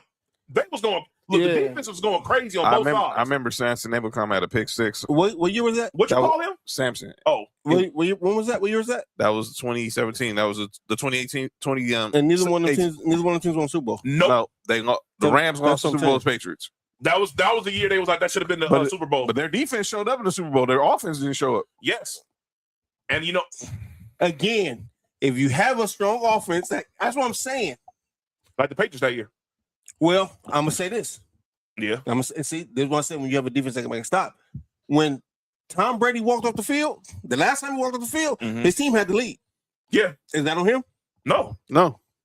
If his defense can make a stop, guess what happens? That undefeated season, there you go, goes all the way through. Yeah. You ain't lying. That's absolutely true. Asante Samuel doesn't drop an interception, and Rodney Harrison. Fuck Rodney Harrison. Sorry. But to me, I like I said, I'm the hate I'm saying tonight is crazy. I'm sorry, y'all. Y'all keep saying players I don't like, dog. That's all it is. Well, yeah, y'all tell me twice. I did find statistical discrepancies in my stats, so I could be wrong. What happened, Cody? I did find statistical discrepancies in my stats, so I could be wrong. Could be wrong. Hey, Cody. See, the thing is with numbers, is numbers are important, but there's always facts behind numbers. Yeah, for sure. And so, yeah, a team can have the number one outside of the Dolphins, that 72 Dolphins team who was number one offense and defense. That's the only exception. For sure. If you have, times ever happened. If you have another one, I'm just thinking, like, for example, like we always have like the Aaron Rodgers type Packers was always like high end, really good offense. Yeah. But the year they won, it was because of that defense with Charles Woodson and Clay Matthews. Yeah. DJ Raji, RIP Kevin Green was the linebackers coach. And see, I think that's what it is. I think like you need an offense that can consistently put up points. But you also need a defense. You don't, like I said, you don't have to be number one. You just have to have a defense. When you need stops, they can get stops for you. Yeah, for sure. Oh yeah. That's all. I think that's all you need. That year that Gilmore won defensive player of the year with Aaron Donald with the Patriots. The Patriots defense was like they gave up the most yardage that year. But guess what they were? The number one scoring defense. Yeah. Bend but don't break. Literally, and that got them to the Super Bowl. That's how Gilmore plays. Showing Aaron Donald, but that's on piece of shit too. Talking about a migraine? Never mind. All right, and ladies and gentlemen, that is our debate tonight for offense versus defense. Let us know. I think defense is overwhelmingly wins the day here. Yes. Yes. So it's what matters at the last moment. I mean, because there's something that you can do. You can prevent points and score points on defense. Yes. Offense, you cannot prevent points. You can only put up points. You can prevent points. Oh, if you hold there you go. If you hold the ball, but what I'm saying is you can literally you can prevent the other team from scoring and score on defense. Yeah. Yeah. All right, John. Everybody stay on because I gotta tell y'all. This is crazy. All right, so can't believe I just did this right now. This is on the fly. If you have any thoughts about it, at Master Debaters on X and Instagram. All right, ladies and gentlemen, it's time for our final segment of the show. It's often imitated, it's never duplicated. Some people say stuff in the sports world that they need to be called out for, and this is what we do. Can I go first? Yep. Sure. I think a final comment from Tig. I think the defense matters more because if offense is a clicking in the NFL or NBA, the defense really boils down to effort and intentionality. Thank you for debating topic. I still, because I stay talking about this. Tig, that's shout out to Nessa for helping us pick one. Yeah, shout out to Nessa. All right. Talking about Taco Bell. Shout out to Taco Bell. All right. Let's go ahead and get into calling out names. No names. ESPN. What's up? Firing Ryan Clark on air. Let me say this. No, I'm gonna go ahead and say what you say because I think there was some bullshit was going on. Yeah, go ahead, Mark.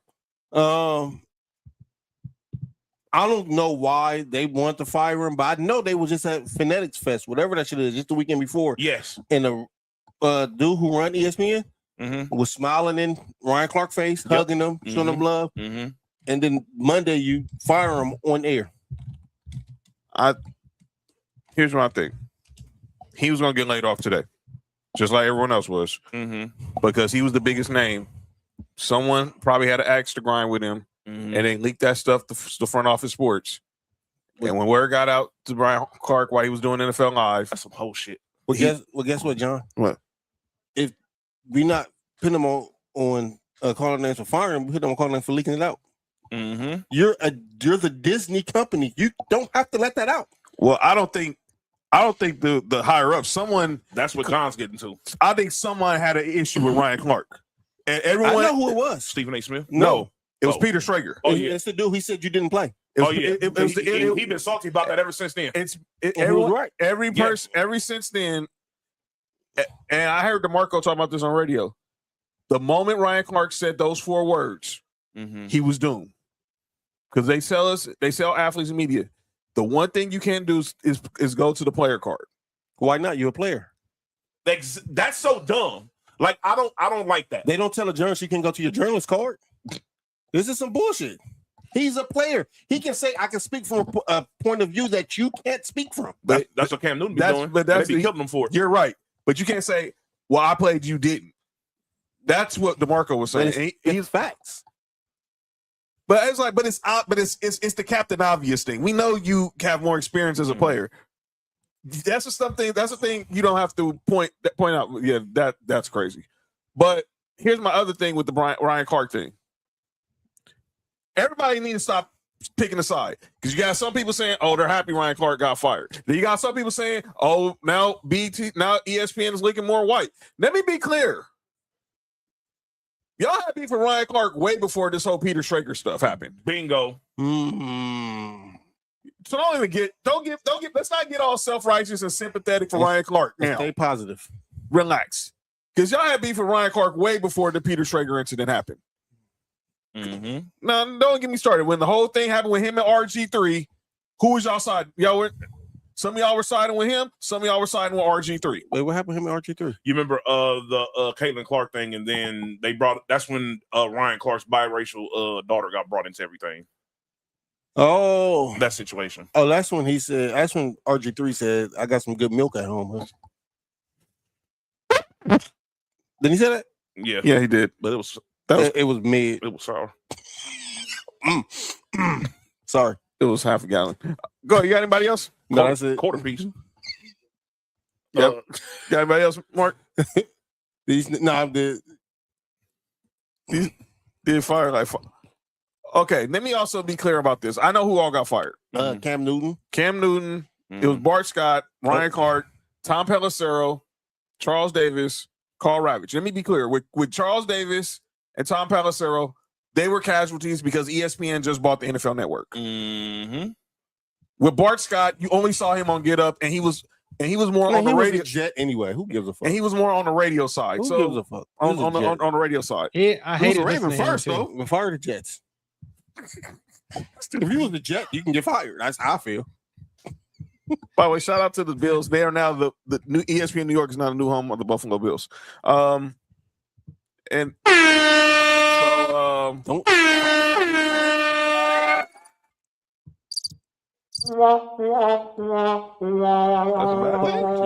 That's a bad thing? Yes. Okay. Anytime the Bills get a lot of exposure, they start playing like shit. Just let them be. Carl Ravitch, who of course was the voice of MLB baseball for like the last 30 years. David 33. Lloyd from Sports Center. But everyone was focusing on Ryan Clark because Ryan Clark is the biggest name. Mm-hmm. And Cam Newton was the biggest name. And Cam Newton was only there 2 days a week. Yeah, Cam Newton don't give a shit. I like Ryan Clark. I don't always agree with Ryan Clark. Yeah, right. I like Ryan Clark. I like pivot Ryan Clark. I don't like ESPN Ryan Clark. Well, he has to be that way. And what I like about Ryan Clark I know, is but that's what I'm saying. I totally agree with you. I'm just saying I like pivot Ryan Clark, not I like who he is when he's around Freddie and the Freak Boy. Relax, Tig. Channing Crowder. What I like, Channing, yeah. Damn dolphin, freak ass boy. Meow. That's say role play is a cat, right? Yeah, that was insane. Yeah, I tell you about them dolphin freak ass boys. Because I think that's the thing. He found out on air. And like I said, I like Ryan Clark. What I like about Ryan Clark is even when he wrong, he'll come out and say, "Man, my bad. I was." You know what I'm saying? I was wrong. You don't get that in the media a lot nowadays. Mm-hmm. That's true. And he's gonna be he's gonna be okay. He got the pivot. He'll land on the feet. NFL and Fox might hire him or CBS or maybe NBC. Or he might go be a defensive coordinator with the damn Steelers. Who knows? Might go coach. He's good. And so Mark, is anybody else you had? Was that it? I haven't processed it yet, but it's something about Sophie. But go ahead. All right, go ahead, Nick. I got the NBA. Well, not NBA. I got NBA's part of this, but I have the investigators behind this whole Clipper thing. On calling our name. You got who?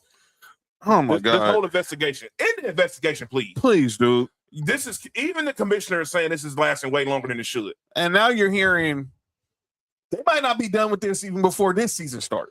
So what the fuck? What are we talking about? What are we waiting on? Kawhi was going to be a Clip. It's going to be a Raptor.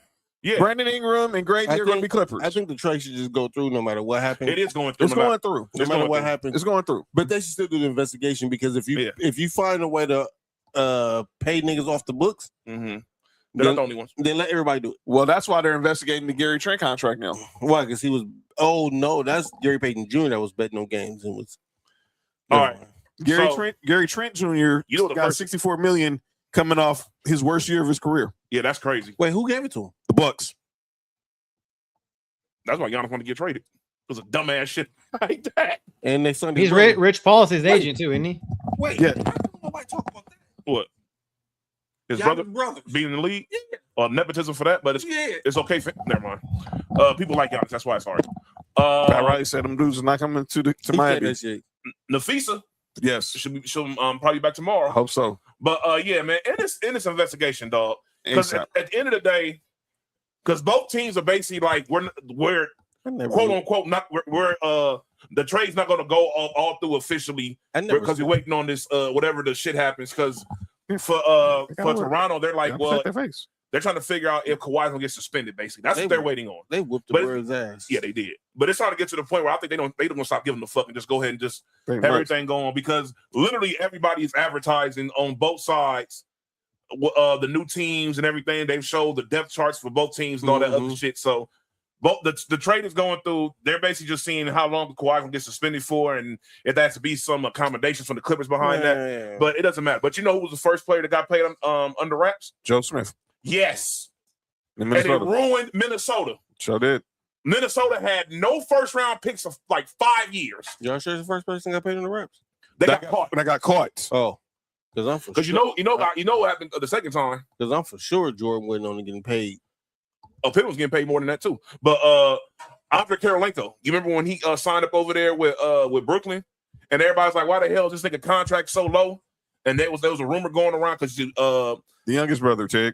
Yeah. Because the room, because you remember the Russian politic dude, he was a Russian president or some shit like that during that time. Who, the Nets owner? Yeah, Provorov. Yeah, he was running for he was running for Congress over there. So the rumor was that he was paying him. What's his name? Mikhail Provorov. I thought you said throw it off.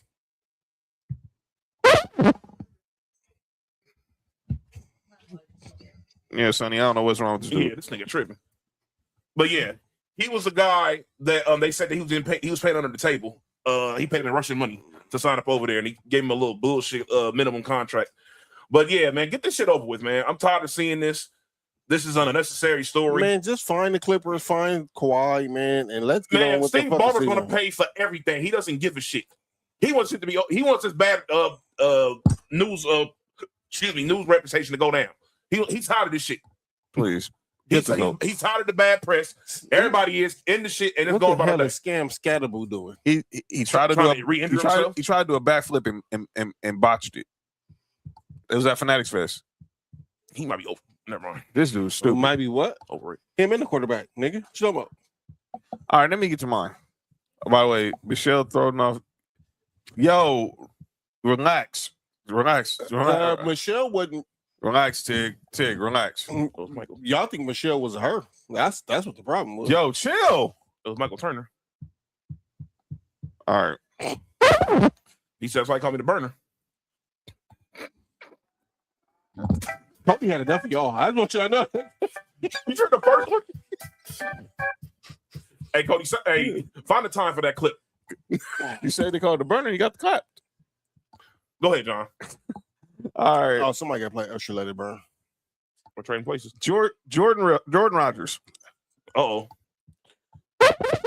Jordan Rogers, I did not think you would do the one thing that is that Aaron Rodgers' brother? Yes. Okay. You would do the one he doesn't talk. The one he doesn't talk to. Yeah. Aaron Rodgers done reconciled with the whole family but him. I wouldn't talk to this nigga neither. Me neither. He's gonna make me do the one thing I never thought that me and Nick wouldn't. The one thing that me and Nick probably hate more than anything. What's that? Agree with Stephen A. Smith? No.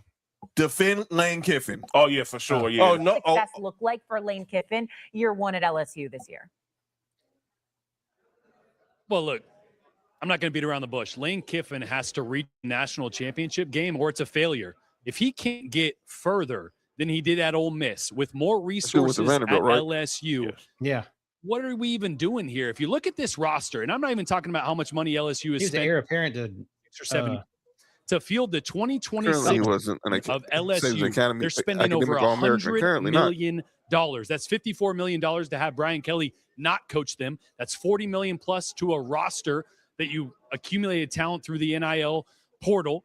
And you have $13 million for Lane Kiffin. That's over $100 million. If you can't get further than Ole Miss did last year with a quarterback that nobody wanted that came from the FCS level, albeit he's a stud, love him. That was a great get by Ole Miss. But if you can't get that far, if not further, it's a failure. Not saying Lane Kiffin's job's in jeopardy if he doesn't reach the national championship, but it is national championship or bust. Man, get him off my screen. What? He looks like a Temu.com jackass version of Aaron Rodgers. So what are you talking about?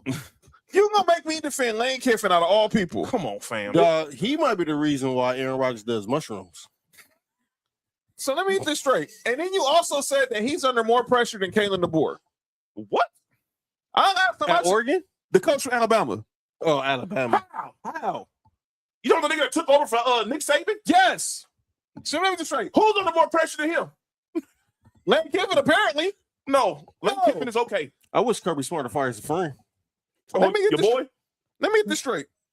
Just because he got all these players in the transfer portal, there's no. That doesn't mean anything. We don't know what these players are going to look like when they play together. Mm-hmm. He's literally bringing in Coach Ed Orgeron. That's all that matters, and that's all that anybody needs to know. So, and we said that on the show 2 weeks before it happened. We literally called it. Lane was going to take the LSU job 2 weeks later, and Coach O was coming to be his lead recruiter. LSU wear purple and yellow too, huh? Yep. These teams don't like matching. What the heck you mean that Lane Kiffin is under the most pressure than any coach? He got to get to a natty the first year. Are you kidding me? He's not. Who is that dude? He played? He was quarterback at Vanderbilt. He was sorry. Oh, that's when Vanderbilt was sorry. Well, I don't give a damn if they was good. He was sorry. like I said, he was a quarterback. He was the heir apparent to Jay Cutler. He was there right after Jay Cutler was. Yeah, that's when the program went down. Yeah. So the moment he took over. I got another one. You know it's football season. Oh, Lord. Oh, shit. When Chris Canty is already hating on Joe Burrow. Oh, my God. This is crazy. John, I seen you put this in the chat. I don't know what happened. This is what happened. You'll hear. It just it's ridiculous. This is Chris Canty on where Joe Burrow is amongst the elite quarterbacks. Do you believe Burrow is still a top 5 quarterback in this league? No. Nigga. And I don't understand why we still That's have Ravens bias. Joe Burrow being a top 5 quarterback. Just listen. I Don't don't get say it. nothing. First of all, the best ability is availability. In 2 of the last 3 years, Joe Burrow has missed 2 months of the season.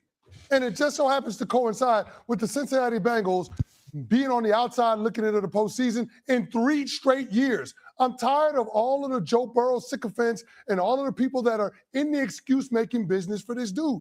He has this team the exact way he wants it. He's the one that was caping for his 2 wide receivers to get paid top dollar, even though we all said that it was ridiculous when it comes to roster construction. Well, guess what? Joe Burrow has exactly what he wants.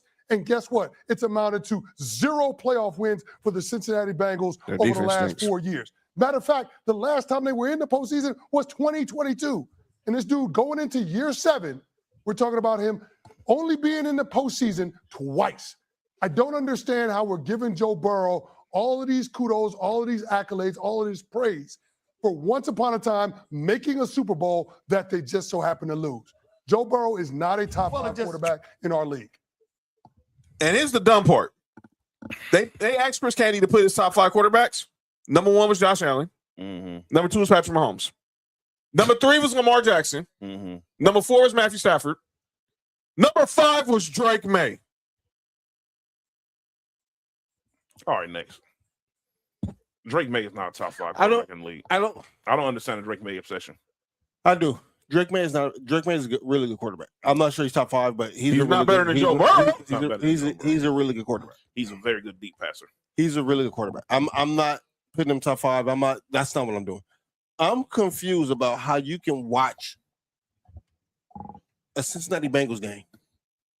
They say it's Joe And Burrow. y'all don't know, and y'all know Arrow who don't know, I'm a Bills fan.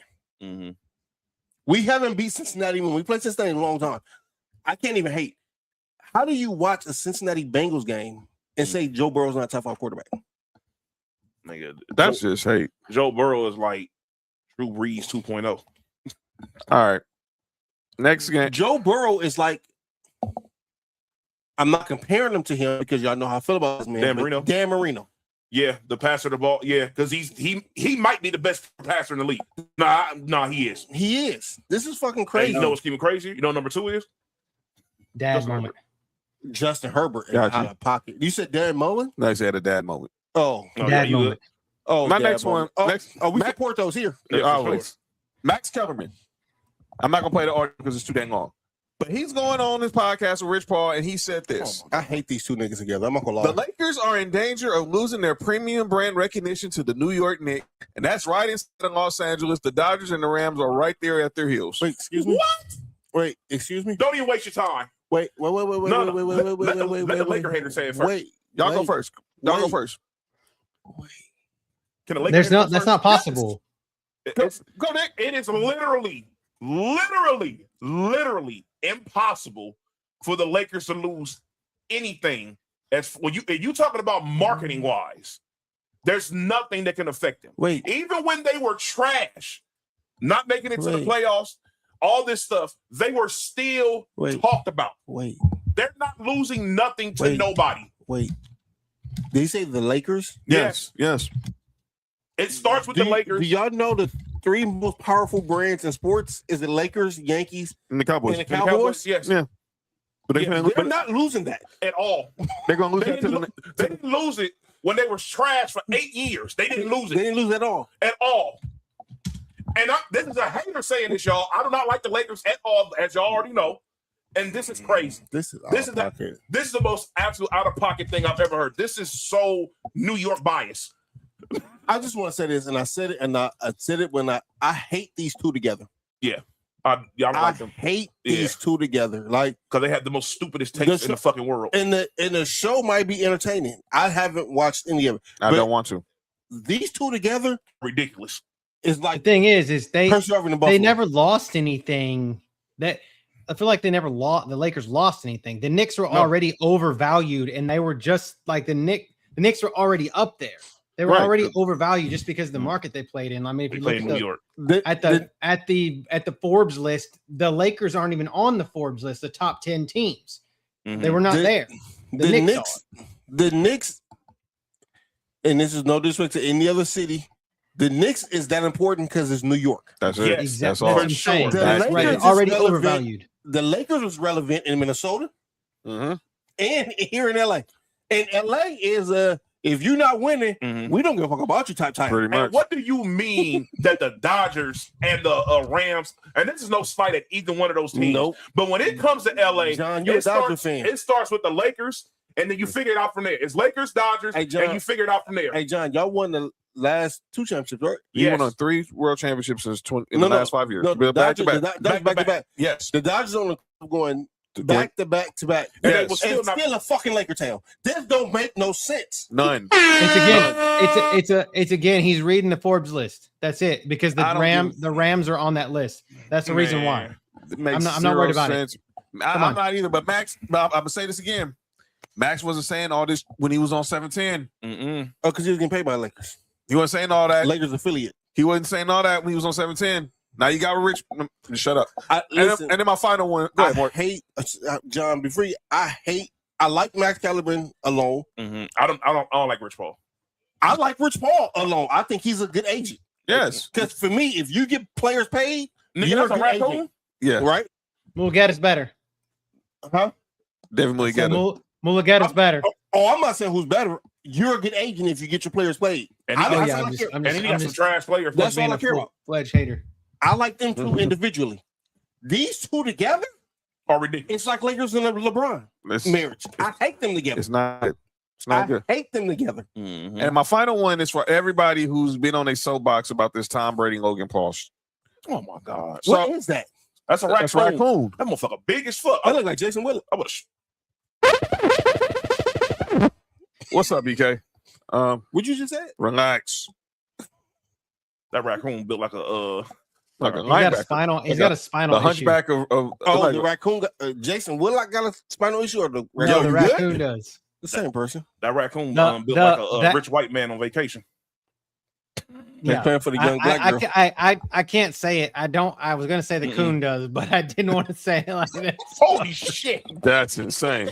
Well, goddamn. All right, who's up? Cody kept telling the truth. Hey, Cody, if you said the coon does, that didn't answer the question though. That's what I was trying to. Everybody is getting out of shape over this Tom Brady Logan Paul situation. This was at Fanatics Fest.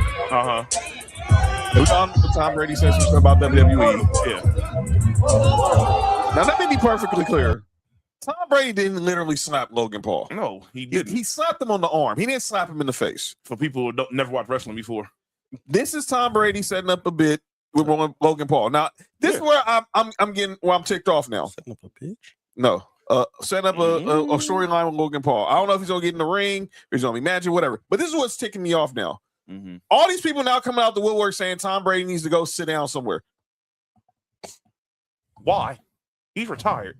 So I'm like, oh, stay out of the limelight. I'm listening to 710. Stay out of the limelight. Go be like DiCaprio. Put on a baseball hat and go bang young girls. Be like Jordan. Go on the NASCAR things. And why are you doing commercials? But yo, relax. Nigga. And that's the way the world goes. And basically, Mac said, you actually looking desperate because you been in all these commercials. No, that's hate. Tom Brady is being Tom freaking Brady. He's been doing the same thing he was doing ever since he's been with Giselle. Wait. They said go be like MJ. Go and Top Young Boys, but not that. The one before that. DiCaprio. And fuck the ones that's barely legal. Basically, go back like 20-year-old model chicks. Nah, like, no. Y'all think it's? I mean, shut up. No, Man. don't do that. Hey, don't do that. Hey. Tom Brady, you continue to make every single dollar. Do whatever you want to do. It's called sports entertainment, y'all. Yeah. God damn. Y'all did not realize that was a bit, and now everyone out now. Tom Brady, now all the white elitists. Oh my lord! You should have seen what Jason Whitlock had to say about it. I bet. Get out of here, man. Oh, he was praising it, right? No, he was not. He a Tom Brady hater. My dude, Tom Brady and Logan Paul saw each other at the World Cup, and they flipped each other off, and that was it. Oh, all right, it's time to go home. All right. You asked Cody or Nick if they had Nick did this going on. Cody, what's your calling out names, bro? John. I don't have any. Cody went in the show. All tripping. No. I don't have any. Great. Okay. So let's let you know what we got going on. So I'm gonna talk more about this tomorrow night on Sports for You Wrestling.